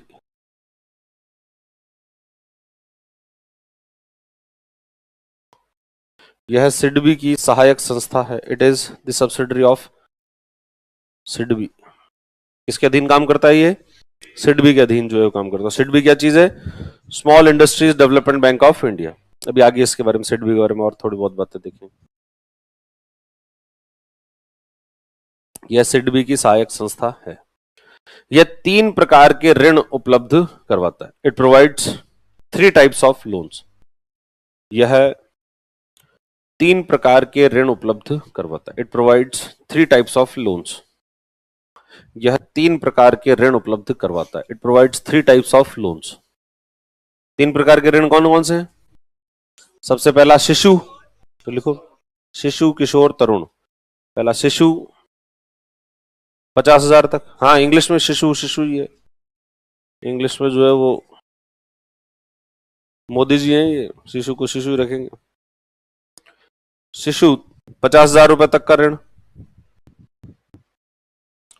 शिशु लोन्स अप टू 50,000, 50,000 रुपए तक का ऋण। किशोर, किशोर श्रेणी में 50,000 से 5 लाख तक, 50,000 से 5 लाख, 50,000 टू 5 lakhs। और तरुण 5 लाख से 10 लाख।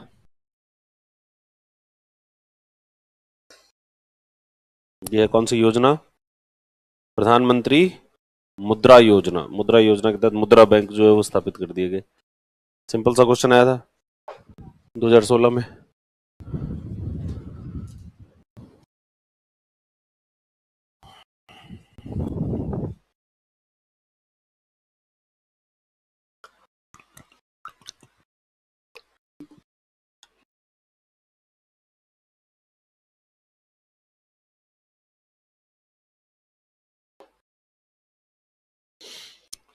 प्रधानमंत्री मुद्रा योजना का लक्ष्य क्या है?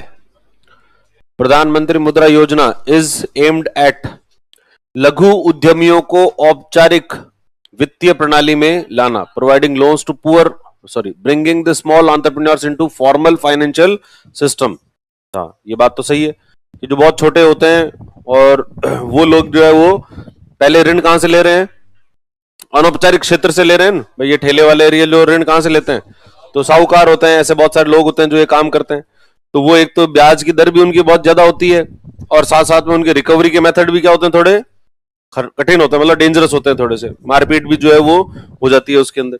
तो इसलिए उनके चक्रों में ना पड़े कोई आदमी, उनके चक्रों में ना पड़े और वो जो है वो ऋण ले। कहां से ले? फाइनेंशियल जो सिस्टम है उससे ऋण ले। फाइनेंशियल सिस्टम से ऋण लेने का फायदा क्या होता है? कई सारे फायदे हैं उसके। पहली बात तो आपको ऋण जो है वो बहुत जो कम ब्याज दर या का न्यायपूर्ण ब्याज दर जो है उसके ऊपर मिलता है। ठीक है। दूसरी बात कि आप अगर फाइनेंशियल सिस्टम से ऋण ले रहे हो और टाइम पर ऋण चुका रहे हो तो इससे आपकी क्रेडिबिलिटी बन रही है, और क्रेडिबिलिटी बन रही है तो भविष्य के अंदर आप और बड़े ऋण ले सकते हो।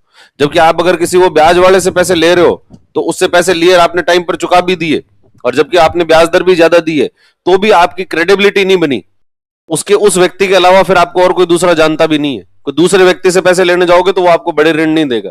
वो शुरुआत में ऋण कैसे देगा? वो छोटा ही पैसा जो है वो आपको देगा और बैंक से तो आप जो है पैसा ले भी नहीं सकते।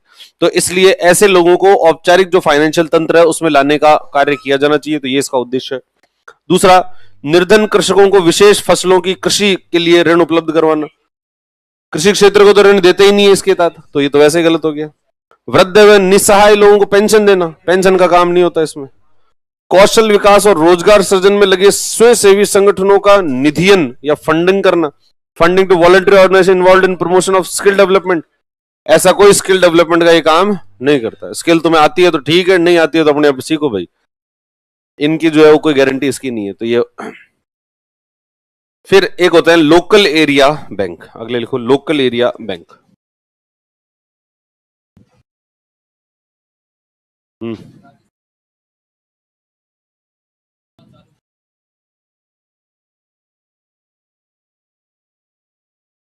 नहीं नहीं, वो भी सब रीफाइनेंस होते हैं सब। लोकल एरिया बैंक, देखो जैसे नरसिम्हन साहब ने कहा था कि तीन प्रकार के ऋण, तीन प्रकार के बैंक होने चाहिए। एक तो कौन से होने चाहिए? अंतर्राष्ट्रीय स्तर के, दूसरे राष्ट्रीय स्तर के, और तीसरे स्थानीय स्तर के, लोकल बैंक जो है वो होने चाहिए। तो हालांकि उन्होंने तो कहा था खूब ही सारे होने चाहिए, जितने तुम स्थापित कर सकते हो उतने बना लो, पर भारत में कोई बहुत ज्यादा लोकल एरिया बैंक जो है स्थापित नहीं हुए। 1996 में पहली बार भारत में लोकल एरिया बैंक जो है स्थापित किए गए। और लोकल एरिया का मतलब है कि एक बहुत छोटे जगह पर, और छोटे जगह का मतलब है 2 से 3 डिस्ट्रिक्ट, कि भाई इसका जो डेवलपमेंट होता है या फिर इसका जो स्कोप होता है वो कितने जिलों में होता है? 3 जिलों में। कि अगर आपने जैसे मान लो कि आपने अजमेर, जयपुर और कोई टोंक, इन 3 जिलों का बना दिया, तो वो जो लोकल एरिया बैंक होगा उसकी जो शाखाएं होगी वो इन 3 जिलों में ही होगी, उसके जो डिपॉजिटर होंगे वो इन 3 जिलों के ही होंगे, और वो ऋण भी देगा तो इन 3 जिलों में देगा, इसके बाहर जाके ऋण नहीं दे सकता। तो यानी लोकल एरिया मतलब उसका फिर कैरेक्टर क्या हो गया? बहुत ज्यादा लोकल तरीके का हो गया। लोकल तरीके का कैरेक्टर होगा तो इससे क्या क्या होगा लाभ? इसका लाभ ये है कि वो जो लोकल एरिया बैंक है, क्योंकि वो 3 डिस्ट्रिक्ट में ही है, तो 3 डिस्ट्रिक्ट के अंदर कौन कौन तो फर्जी लोग हैं उनको वो जानता है, और कौन कौन जो है वो ढंगे लोग हैं उनको वो जानता है कि भाई इनको ऋण दिया जा सकता है और इनको ऋण जो है देने की जरूरत नहीं है। फिर उस जगह के अंदर किस चीज के लिए आपको ऋण देना ज्यादा जरूरी है, कि भाई वहां के लोग जो है उस लोग क्या, कोई मान लो कोई वस्तु उगाते होंगे या कोई मतलब कोई फसल उगाते हैं या कोई वस्तु बनाते हैं, तो उस चीज के लिए उनको क्या दिया जाए? ऋण दिया जाए। कि भाई वहां पर जैसे कोई छोटे व्यवसायी है और छोटे व्यवसायी है तो उन छोटे व्यवसायियों को ऋण दिया जाना चाहिए, तो क्योंकि वो उस क्षेत्र को जानता है कि इस क्षेत्र के अंदर ये पर्टिकुलर जो वस्तु है ये होती है। ठीक है, यहाँ पर अनार होते हैं, यहाँ पर जो है वो कीनू होता है, तो कीनू होता है तो सब कीनू वाले जो व्यापारी है इनको ऋण दे दो, तो उनको ऋण देगा तो वो वहां पर उस लोकल एरिया में है, तो लोकल एरिया में तो उस लोकल एरिया की सभी आवश्यकताओं को वो जानेगा। इन उद्देश्यों से क्या बनाया गया था? लोकल एरिया बैंक बनाए गए। हालांकि ये कोई बहुत ज्यादा सफल नहीं हुए। क्यों? क्योंकि ये बातें कहने में तो बहुत सुनने में ठीक लगती है, पर कोई भी व्यक्ति जो अगर काम कर रहा है तो वो अपना अकाउंट जो है वो अकाउंट बड़े बैंक में खुलवाता है, छोटे बैंक के अंदर अपना अकाउंट नहीं खुलवाना चाहेगा। और छोटे बैंक में वही खुलवाएगा जिसके पास में पैसे नहीं होंगे। जो आदमी बड़ा काम करना चाहता है वो ये चाहेगा कि भाई मेरे को कल को बड़े जो लोन है उसकी आवश्यकता हो सकती है, और बड़े लोन की आवश्यकता हो सकती है, तो मेरा जो बैंक होना चाहिए वो भी बड़ा होना चाहिए। छोटा बैंक है तो कभी भी वो डूब सकता है, उसकी रिस्क फैक्टर भी थोड़ी ज्यादा रहती है। इसलिए ये जो लोकल एरिया बैंक है वो आरबीआई ने कहा तो था कि बना लो, परंतु ये ज्यादा सफल नहीं हुए, ज्यादा सफल नहीं हुए। तो वैसे तो एक बार 4 बैंक स्थापित हुए थे, और वर्तमान में इनकी संख्या कितनी है? मात्र 3 है। पहले तो 4 थे और अब कितने हो गए ये? 3, यानी उनमें से भी एक जो है वो भी बंद हो गया। तो वर्तमान में 3 है, परंतु इनका जो स्कोप है वो कितने जिलों तक होता है? 3 जिलों तक होता है। मैक्सिमम कितने जिले होते हैं? 3 जिले जो है वहीं तक रहते हैं। लिखो देखो, लोकल एरिया बैंक, स्थापना 1996, एस्टैब्लिश्ड इन 1996, स्थापना 1996। कौन सी समिति की सिफारिश पर? नरसिम्हन समिति की सिफारिश पर। लिखो, नरसिम्हन समिति की सिफारिश पर, on the recommendation of Narasimhan committee, Narasimhan समिति की सिफारिश पर।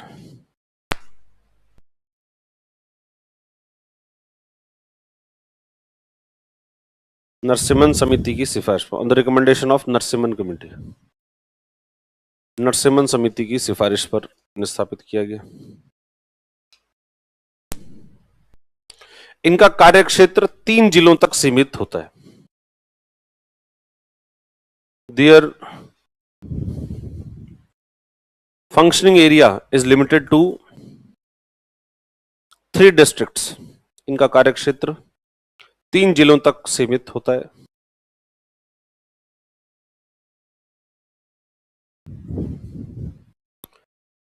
इन्हें आरबीआई के द्वारा नियंत्रित किया जाता है। दे आर, आरबीआई के द्वारा नियमित किया जाता है। They are regulated by RBI. इन्हें आरबीआई के द्वारा नियमित किया जाता है। They are regulated by RBI. इन्हें आरबीआई के द्वारा नियमित किया जाता है। They are regulated by RBI. वर्तमान में इनकी संख्या 3 है। At present they are 3 in numbers.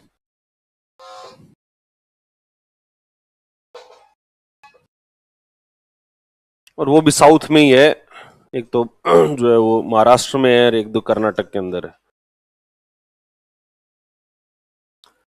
फिर अगले आते हैं DFI, development finance institutions. Development finance institution, DFI.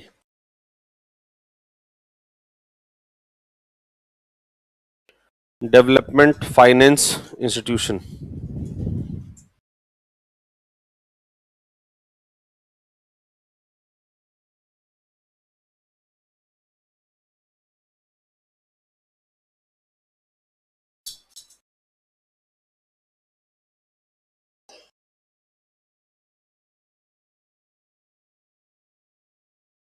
तो इनका नाम क्या है?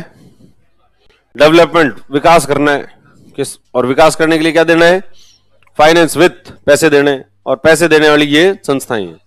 और विकास करना तो कुछ विशेष क्षेत्र, इनका जो उद्देश्य होता है कि भाई किसी विशेष क्षेत्र को आपको डेवलप करना है, और उस विशेष क्षेत्र को डेवलप करने के लिए क्या दिया जाएगा? पैसा दिया जाएगा, और उसके लिए कुछ संस्थाएं बना दी गई। जैसे अभी अपन ने पढ़ा नाबार्ड, तो नाबार्ड का काम है किसे डेवलपमेंट करना? ग्रामीण और कृषि क्षेत्र को डेवलपमेंट करना। अभी मुद्रा पढ़ा, ये किसका काम क्या है? किसको डेवलप करना है? माइक्रो यूनिट, जो माइक्रो यूनिट्स हैं, सूक्ष्म उद्योगों, सूक्ष्म उद्योगों को डेवलप करना है। सिड भी, इसका क्या उद्देश्य है? Small industries development bank of India, तो ये स्मॉल इंडस्ट्रीज का डेवलपमेंट करना है। तो इस तरीके से अलग अलग जो क्षेत्र होते हैं, इन क्षेत्रों के विकास के लिए, इनके डेवलपमेंट के लिए क्या बनाई जाती है? कुछ संस्थाएं बनाई गई है। और वो संस्थाएं क्या कम काम करती है? वो संस्थाएं ये काम करती है कि एक तो भाई उनके पास में जो भी आए उनको ऋण देती है, उसके अलावा ऋण देने के अलावा भी कई प्रकार की सुविधाएं जो है उनको देती है कि आपको ऋण भी दे देंगे। कई बार ऐसा होता है कि उनको कोई किसी प्रकार की सलाह चाहिए, तो वो सलाह भी जो है वो कौन दे देता है? ये संस्थाएं सलाह भी देती है। सलाह जैसे मार्केटिंग कैसे करनी है। मान लो कि आपने मेरा बिजनेस है, और बिजनेस में मेरे को लोन तो मिल ही रहा है। अब लोन मिलने के साथ साथ में मुझे ये पता नहीं कि मैं जो चीज उत्पादित करता हूं, वो उत्पादित चीज को मैं बेचूं कहां पर, किसको बेचूं, या कैसे इसको जो है मार्केट करूं, लोगों के पास तक ये बात कैसे पहुंचे। तो ये मार्केटिंग कैसे करनी है, कैसे नहीं करनी, इसके बारे में सलाह कौन दे देगा? ये संस्थाएं जो है, ये संस्थाएं आपको इस प्रकार की सलाह भी दे देगी। ये संस्थाएं जो है वो ऐसी सलाह देने के लिए, या कुछ क्या नवाचार करना चाहिए, क्या इनोवेशन आपको करना चाहिए, इसके लिए कई प्रकार के सेमिनार भी ऑर्गेनाइज कर देते हैं कि भाई ये स्मॉल इंडस्ट्रीज है। अब स्मॉल इंडस्ट्रीज में मान लो कोई एक बिजनेसमैन और बहुत ज्यादा सक्सेसफुल हो जाए कि भाई शुरुआत में उसने एक ठेला लगाने से शुरुआत किया था, और भी वर्तमान में उसकी बहुत सारी दुकानें हैं। अब ठेला लगाने से जो है वो काम पर पहुंच गया, वो खूब सारी दुकानों तक पहुंच गया, खूब सारी दुकानों पर पहुंच गया, इसका मतलब वो काफी सक्सेसफुल हो गया। अब सक्सेसफुल हो गया तो ऐसे व्यक्ति को बुलाया जाए, और जो लोग अभी ठेला लगा रहे हैं उन लोगों को जो है वो दिखाया जाए, देखो ये आदमी है। फिर वो अपनी सफलता के, जैसे होता है तुम्हें टॉपर आते हैं और मोटिवेशन का जो है वो देखे जाते हैं, तो वो बस वैसे ही जो है मोटिवेशन देते हैं, वैसे ही वहां पर क्या कौन मोटिवेशन देगा?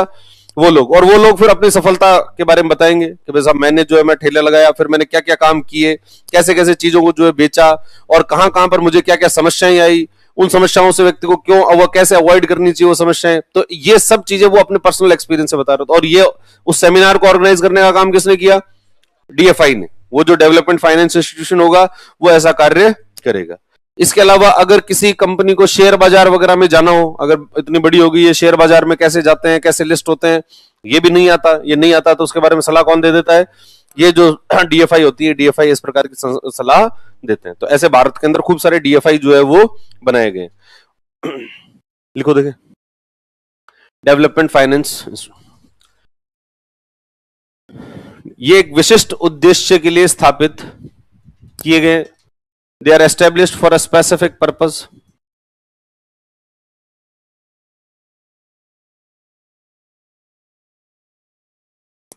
ये एक विशिष्ट उद्देश्य के लिए स्थापित किए गए। They are established for a specific purpose.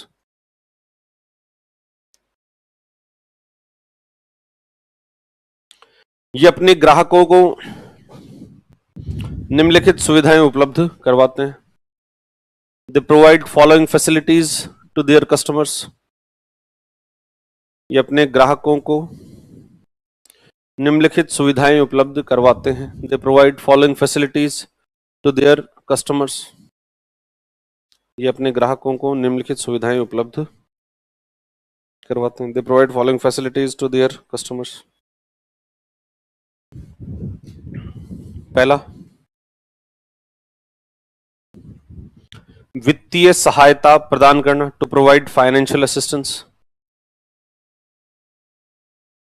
वित्तीय सहायता प्रदान करना, प्रोवाइड फाइनेंशियल असिस्टेंस, वित्तीय सहायता प्रदान करना। दूसरा, गारंटर की भूमिका निभाना, it plays role of guarantor. Guarantor की भूमिका निभाना। गारंटर की भूमिका कैसे निभाएगा? किसी दूसरे से ऋण दिलवा देगा, भाई खुद के पास तो नहीं है पैसे देने के लिए, किसी दूसरे को कहता है इसको ऋण दे दो, हम गारंटी लेते हैं कि तुम्हारे पैसे वापस चुका देगा। इस प्रकार गारंटी कौन दे देता है? ये संस्थाएं जो है गारंटी देती है। गारंटर की भूमिका निभाना अर्थात दूसरों से ऋण दिलवाता है, गेट्स लोन फ्रॉम अदर्स, दूसरों से ऋण उपलब्ध करवाता है।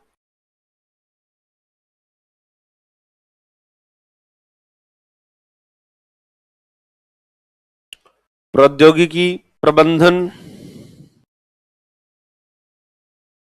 और विपणन संबंधी सहायता, assist with technology management and marketing skills. प्रौद्योगिकी प्रबंधन और विपणन संबंधी सहायता, प्रौद्योगिकी प्रबंधन और विपणन संबंधी सहायता, प्रबंधन और विपणन संबंधी सहायता।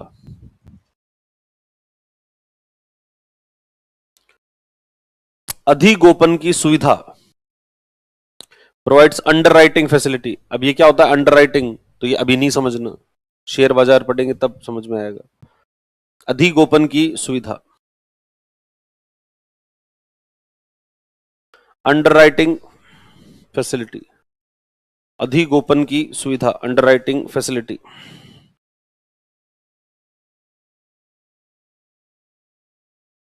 और व्यापार मेलों और संगोष्ठियों का आयोजन, organise trade fairs and seminars. व्यापार मेलों और संगोष्ठियों का आयोजन, organise trade fairs and seminar.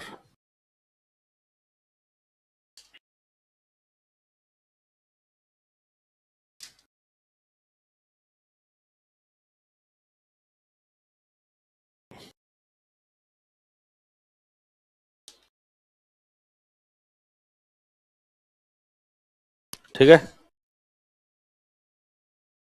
तो इस प्रकार की सुविधाएं कौन देता है? डीएफआई। अब भारत के अंदर कौन कितने डीएफआई हैं, किस इस प्रकार के हैं, कौन कौन से मुख्य डीएफआई जो हैं वो हैं? तो अलग अलग क्षेत्रों के अंदर है, तो इनका काम क्या है? अलग अलग क्षेत्रों का विकास करना, डेवलपमेंट करना। तो डेवलपमेंट करना जैसे उद्योगों का डेवलपमेंट करने के लिए कुछ बैंक बने हुए हैं, जैसे आईएफसीआई, आईडीबीआई, सिडबी। एग्रीकल्चर के डेवलपमेंट के लिए नाबार्ड। एक्सपोर्ट इंपोर्ट के लिए एक बैंक बना हुआ जिसका नाम है एक्सिम बैंक। हाउसिंग के लिए एनएचबी, नेशनल हाउसिंग बैंक। इस तरीके से बोर्ड नहीं, bank, national housing bank, housing board नहीं है ये। देखो भारत में विकास bank, development banks in India. Bharat में विकास बैंक सबसे पहला है IFCI, IFCI, development banks in India. सबसे पहले लिखो IFCI, industrial finance corporation of India.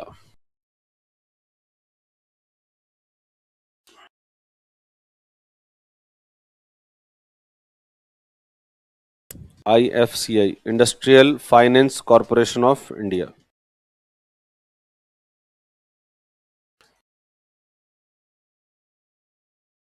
IFCI क्या है? भारत का पहला डीएफआई था, first development finance institution India का कौन सा था? वो IFCI, industrial finance corporation of India. कब स्थापित हुआ ये? 1948 में। स्थापना 1948 में। स्थापना 1948। established in 1948।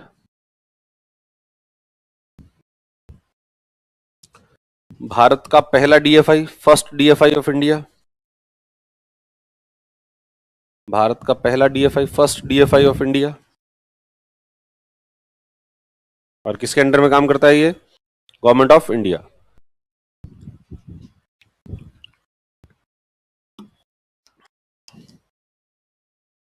भारत सरकार का उपक्रम है। Government of India undertaking, Bharat सरकार का उपक्रम है।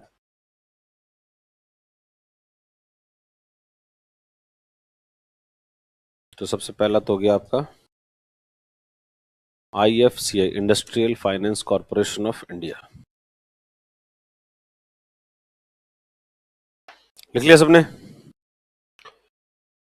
फिर दूसरा है आईसीआईसीआई। आईसीआईसीआई जो है वो industrial credit and investment corporation of India. Industrial credit and investment corporation of India, ये 1955 में स्थापित हुआ था और भारत का दूसरा डीएफआई था। बाद में इसको बैंक बना दिया गया 2002 में। आईसीआईसी को बैंक के रूप में कब कन्वर्ट किया गया है? 2002 में। ICIC industrial credit and investment corporation of India. Industrial credit and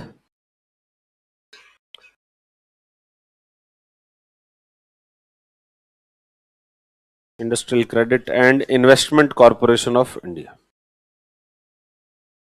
industrial credit and investment corporation of India. स्थापना 1955।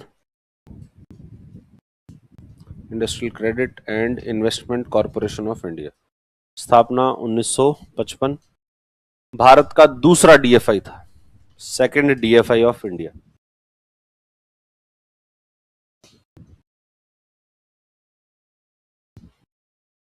और 2002 में इसको क्या बना दिया गया? बैंक। 2002 में इसे in 2002 it was converted into bank. 2002 में इसे बैंक बना दिया, मतलब पूर्ण रूप से बैंक हो गया अभी। तो सिर्फ इंडस्ट्रियल की जरूरत नहीं है, कोई भी व्यक्ति जो है यहां से आकर ऋण ले सकता है।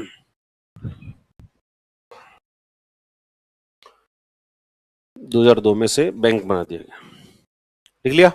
आईसीआईसीआई। फिर तीसरा है IDBI,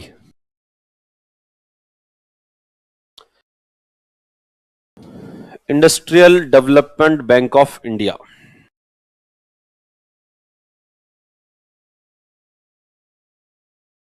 IDBI, industrial development bank of India.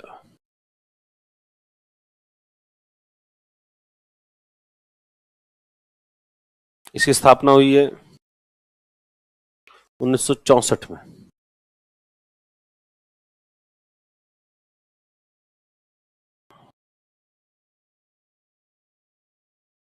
स्थापना कब हुई? 1964 के अंदर। और शुरुआत में के अंदर इसकी मालिकाना हक किसके पास था? आरबीआई। पहले आरबीआई इसके का मालिक था। फिर 1976 में आरबीआई से इसका मालिकाना हक लेकर किसको दे दिया गया? गवर्नमेंट ऑफ इंडिया ने खुद के पास ले लिया। कहा कि यार आरबीआई को और दूसरे काम है वो करने दो, आरबीआई को ये इंडस्ट्रियल डेवलपमेंट वाला काम छोड़ो, ये तो हम करेंगे। तो इसलिए इन्होंने ले लिया। और फिर 2004 में इसको आईडीबीआई को भी क्या बना दिया गया? पूर्ण रूप से एक बैंक बना दिया गया। 2004 में बैंक बना दिया गया। और 2018 में गवर्नमेंट ऑफ इंडिया से इसको किसने खरीद लिया? एलआईसी ने। हालांकि एलआईसी भी गवर्नमेंट ऑफ इंडिया की है। तो पहले आरबीआई के पास था, आरबीआई गवर्नमेंट ऑफ इंडिया के पास आया, गवर्नमेंट ऑफ इंडिया से किसने ले लिया? एलआईसी जो है, एलआईसी को ये बेच दिया गया। कब? 2018 में। लिखो स्थापना 1964। प्रारंभ में इसका स्वामित्व आरबीआई के पास था। Initially it was owned by RBI. प्रारंभ में स्वामित्व आरबीआई के पास था। Initially it was owned by RBI. 1976 में इन 1976 में इसका स्वामित्व भारत सरकार को हस्तांतरित कर दिया गया। In 1976 its ownership was transferred to government of India. 1976 में इसका स्वामित्व भारत सरकार को हस्तांतरित कर दिया गया। In 1976 its ownership was transferred to government of India. 2004 में इन 2004 में इसे बैंक बना दिया गया। It was converted into bank, full flash bank बन गया।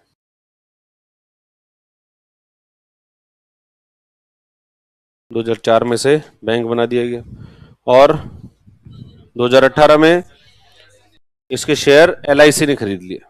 इन है, हाँ, एलआईसी ने खरीद लिए। 2018 में इसके शेयर एलआईसी ने खरीद लिए। तो सरकार को कोई कंपनी जब बेचनी होती है तो उसकी सरकार की कंपनियां ऐसे तो सामान्य को कोई खरीदता नहीं है, तो फिर क्या करते हैं, सरकार की एक दूसरी कंपनी सरकार की पहले वाली कंपनी को क्या कर लेती है, खरीद लेती है। 2018 में एलआईसी ने इससे खरीद लेती। तो जैसे कहते हैं ना, वो देश बेच रहे हैं साहब, देश बेच रहे हैं, देश खरीद कौन रहा है? बेचने के लिए तो खूब तैयार है परंतु कोई खरीद नहीं रहा। इसलिए एक कंपनी को दूसरी सरकार की कंपनी क्या करती है, खरीदती है। तो एलआईसी ने खरीद लिया 2018 में इस आईडीबीआई बैंक को। राजस्थान के अंदर है रिको। देखो, Rajasthan state industrial development and investment corporation. Rajasthan state industrial development and investment corporation.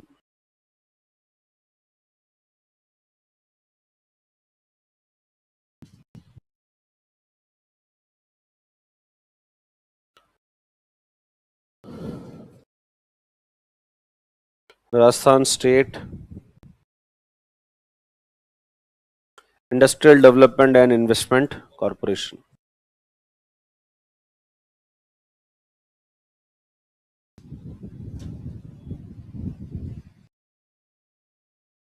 तो रिको क्या करता है, इंडस्ट्रियल पार्क बनाता है। इंडस्ट्रियल एरियाज जो है वो बनाता है। किसी जिले में जाओ, उस जिले की काया पलट करने का काम कौन करेगा, वो रिको करेगा। रिको वहां पर एरिया लेगा, जमीन लेगा, उस जमीन को डेवलप करेगा। डेवलप करने का मतलब है उसके अंदर रोड बनाएगा, उसमें लाइट की व्यवस्था करेगा, उसके अंदर जो है वो बाकी प्लॉट काटेगा, और प्लॉट काटने के बाद में किसको लेकर आएगा, इंडस्ट्रीज को। इंडस्ट्री वालों को कहेगा कि लो आप यहाँ पर आओ और यहाँ पर अपना उद्योग लगाओ, और उस उद्योग को हम जो है सस्ती दरों में तो जमीन देंगे आपको, सस्ती दरों में जमीन दे रहे हैं। उसके बाद में बिजली भी आपको सस्ती दरों पे दे देंगे, फुल आपको बिजली आएगी, पूर्ण रूप से कोई कटौती नहीं होगी इसके अंदर। और आपको और भी कोई सुविधा चाहिए हो, पैसे वैसे भी चाहिए हो, तो वो भी आप हमें बता देना, हम कहीं से आपके लिए व्यवस्था भी करवा देंगे, ऋण वगैरह की व्यवस्था भी करवा देंगे। किसी प्रकार का आपको हमसे कोई सलाह लेनी हो कि भाई हम जो है वो फैक्ट्री तो लगा ली, फैक्ट्री में हम उत्पादन कर रहे हैं, बस उत्पादन को बेचे कहां पर, तो उसके अंदर भी हम आपकी सहायता करेंगे। पर आप उद्योग लगाओ, जितने उद्योग लगा सकते हो उतने उद्योग लगाओ। ये काम कौन करता है राजस्थान के अंदर, रिको जो है वो ये कार्य करता है। कोई भी जिला हो उसमें जैसे आप एंटर करोगे तो ऊपर एक बड़ा सा लिखा होता है रिको आपका इसमें हार्दिक स्वागत करता है। तो हार्दिक स्वागत करने का काम कौन कर रहा है, रिको कर रहा है। क्योंकि निवेश होगा, निवेश होगा तो रोजगार जो है वो जनरेट होंगे। तो इसलिए निवेश सामान्य व्यक्ति जो है वो नहीं कर पाता, क्योंकि उसको कई सारी समस्याएं जो आती है। उसको लगता है कि जो है बिजली नहीं है यहाँ पर, या रोड नहीं है, या फिर जो एरिया है वो अलग अलग, जो उद्योग है वो अलग अलग जगहों पर लगे हुए हैं, तो एक ही जगह पर सारे उद्योग लगे। इसके लिए काम कौन कर रहा है, रिको कर रहा है। स्थापना कब हुई थी इसकी, 1969 के अंदर। और फिर इसको रिको के रूप में जो पुनर्गठित किया गया वो 1979 में। 1980 से इसने कार्य करना शुरू किया। लिख लो, बेसिक जानकारी, बाकी फिर राजस्थान ज्योग्राफी वो पढ़ोगे तो बहुत डिटेल में, पर अभी के लिए बेसिक जानकारी लिख लो। स्थापना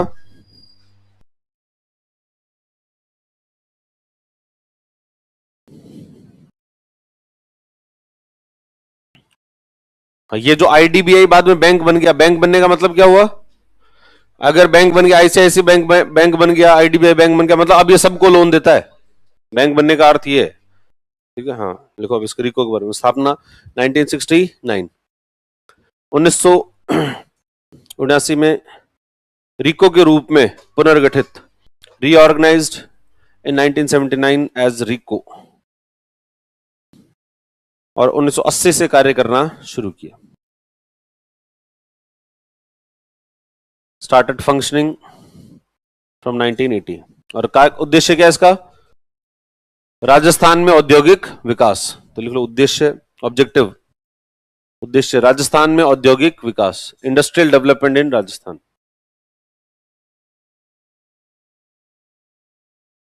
राजस्थान में औद्योगिक विकास। स्थापना 1969, 1979 में रिको के रूप में पुनर्गठित, 1980 से कार्य करना शुरू किया गया। फिर अगला है एक्सिम बैंक।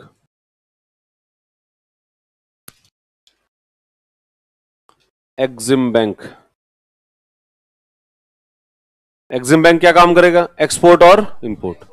कोई एक्सपोर्ट करना चाहता है, निर्यातक है, तो उसको पैसों की जरूरत है। कोई आयात करना चाहता है और उसको पैसों की जरूरत है, तो आयात निर्यात में सहायता करने के लिए एक्सिम बैंक है, export import bank.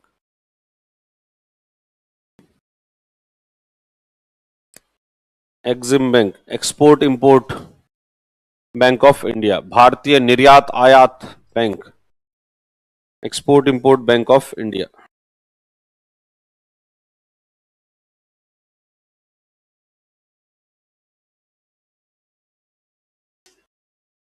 Public sector है, सरकार। हम्म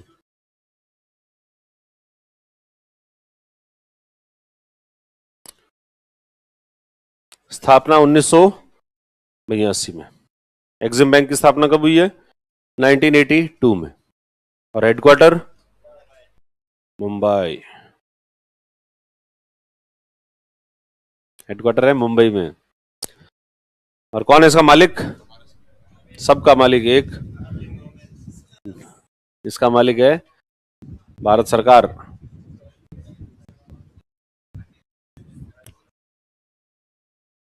सौ प्रतिशत भारत सरकार के स्वामित्व में है।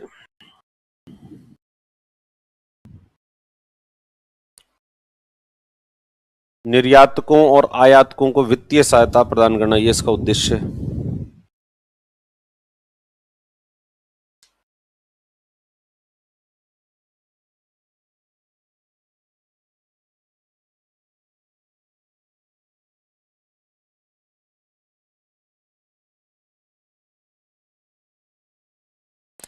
निर्यातकों और आयातकों सभी को, आयातकों को वित्तीय सहायता प्रदान करना, ये इसका उद्देश्य है।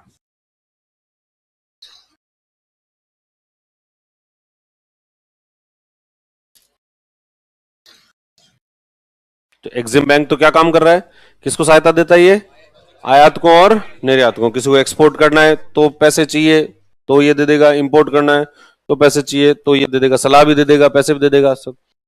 फिर है NABARD, national bank for agriculture and rural development.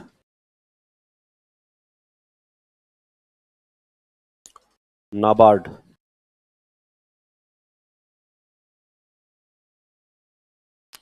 National bank for agriculture and rural development.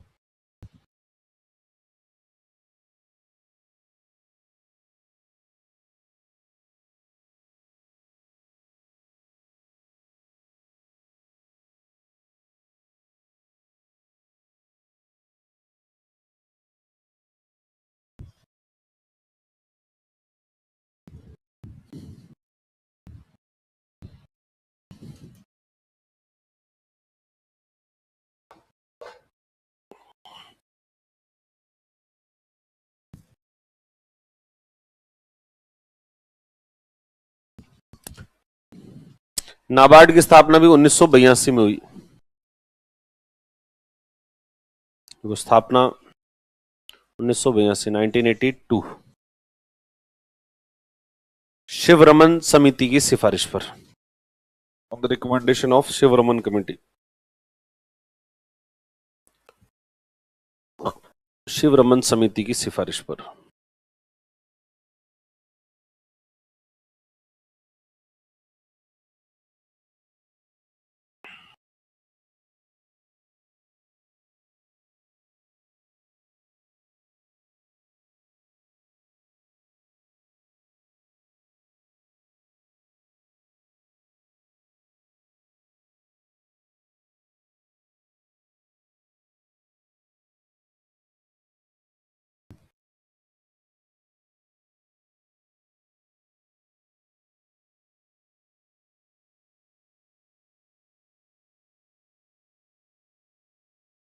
ठीक है, और हेडक्वार्टर कहाँ है इसका? मुंबई, हेडक्वार्टर इसका मुंबई में। और शुरुआत में इसको, इसका जो ओनरशिप थी वो भारत सरकार और आरबीआई दोनों के पास में थी। तो कुछ तो हिस्सेदारी भारत सरकार के पास थे, कुछ हिस्सेदारी आरबीआई, दोनों ने जो मिलकर इसको शुरू किया था। और इसके लिए नाबार्ड एक्ट बनाया गया था। इसकी स्थापना किससे हुई है? एक नाबार्ड क्या अलग से अधिनियम से इसकी स्थापना जो है वो की गई है, ये भी लिख लेना इसमें। प्रारंभ में आरबीआई और भारत सरकार के स्वामित्व में था। Initially owned by RBI and government of India. तो लिखो इसकी स्थापना प्रारंभ में, पहले तो ये लिखो, प्रारंभ में आरबीआई और भारत सरकार के स्वामित्व में था। Initially owned by government, RBI and government of India.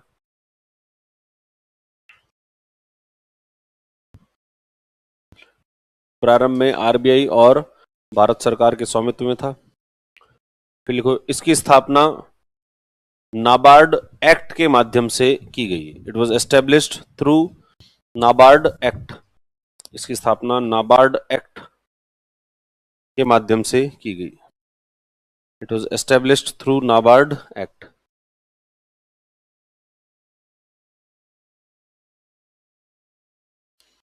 तो पहले तो आरबीआई भी था और गवर्नमेंट ऑफ इंडिया भी थी।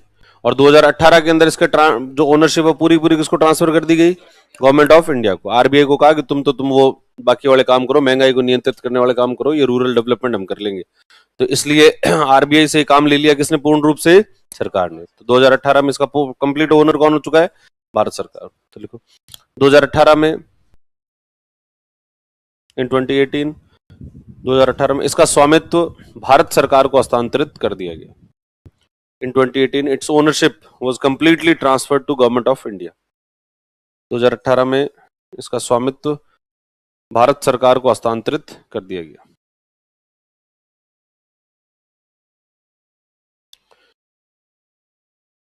इसका स्वामित्व भारत सरकार को हस्तांतरित कर दिया। Its ownership was transferred to Government of India. काम क्या है इसका? क्या काम करता है नाबार्ड? रिफाइनेंस फैसिलिटी देता है किसको? जो कोऑपरेटिव सेक्टर्स है, तो कोऑपरेटिव बैंक सहकारी बैंकों को और रीजनल रूरल बैंक जो होते हैं उनको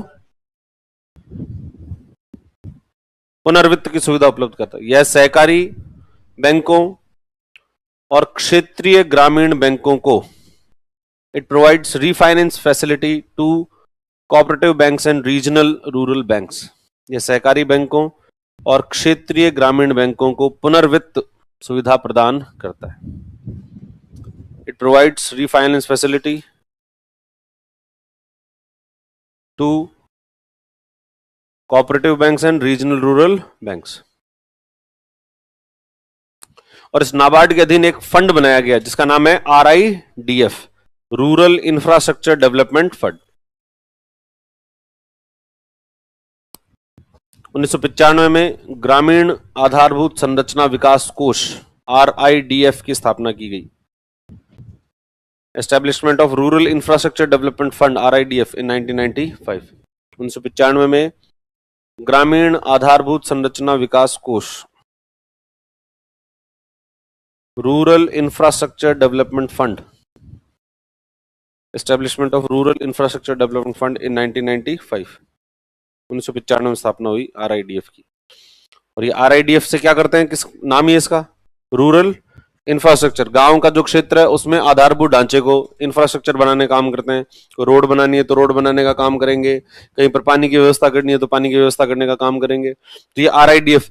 और इस RIDF में पैसे कहां से आते हैं? तो देखो ये कहा गया कि कोई भी बैंक है, उस बैंक के लिए अपन ने पढ़ा था एक पीएसएल टारगेट होता है।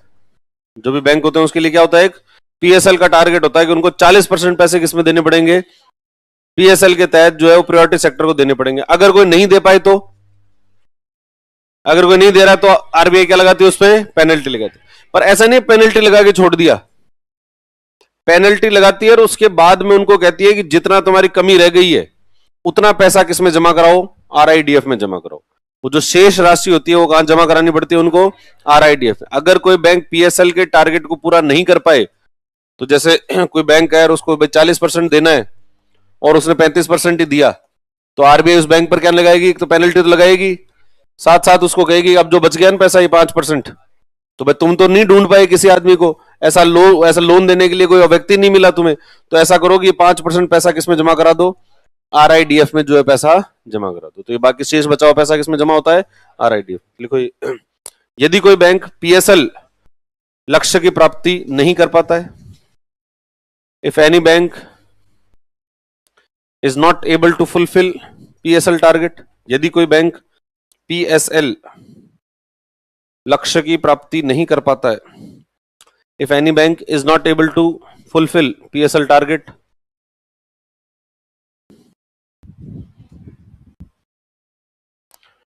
तब देन द रिमेनिंग अमाउंट, तब शेष राशि को,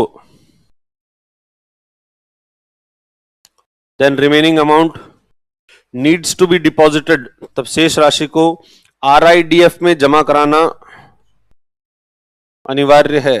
then remaining amount needs to be deposited in RIDF, तो शेष राशि किसमें जमा करानी पड़ेगी, आरआईडीएफ में जो है जमा करा दो। फिर नाबार्ड वाले खर्च करेंगे उसको, तुम तो नहीं कर पाए, नाबार्ड वाले जो है वो ग्रामीण क्षेत्रों में ऐसे ऋण दे देंगे। ठीक है, पर अभी तो अब ऐसा है कि वर्तमान के अंदर तो उन्होंने क्या कर दिया उसको कि अगर यहां नहीं जमा कराने तो आप इसके लिए क्या कर सकते हो, पीएसएल सर्टिफिकेट खरीद सकते हो, सर्टिफिकेट भी खरीद सकते हो। पर अगर आपको सर्टिफिकेट भी नहीं मिले, कहीं पर खरीदने गए, कोई बेचने वाला है ही नहीं, सर्टिफिकेट बेचने वाला नहीं है, तो फिर क्या करना पड़ेगा, फिर आपको आरआईडीएफ में जमा करवाने पड़ेंगे। ठीक है, चलो आज के लिए तय करेंगे, फिर बाकी जो है नेक्स्ट।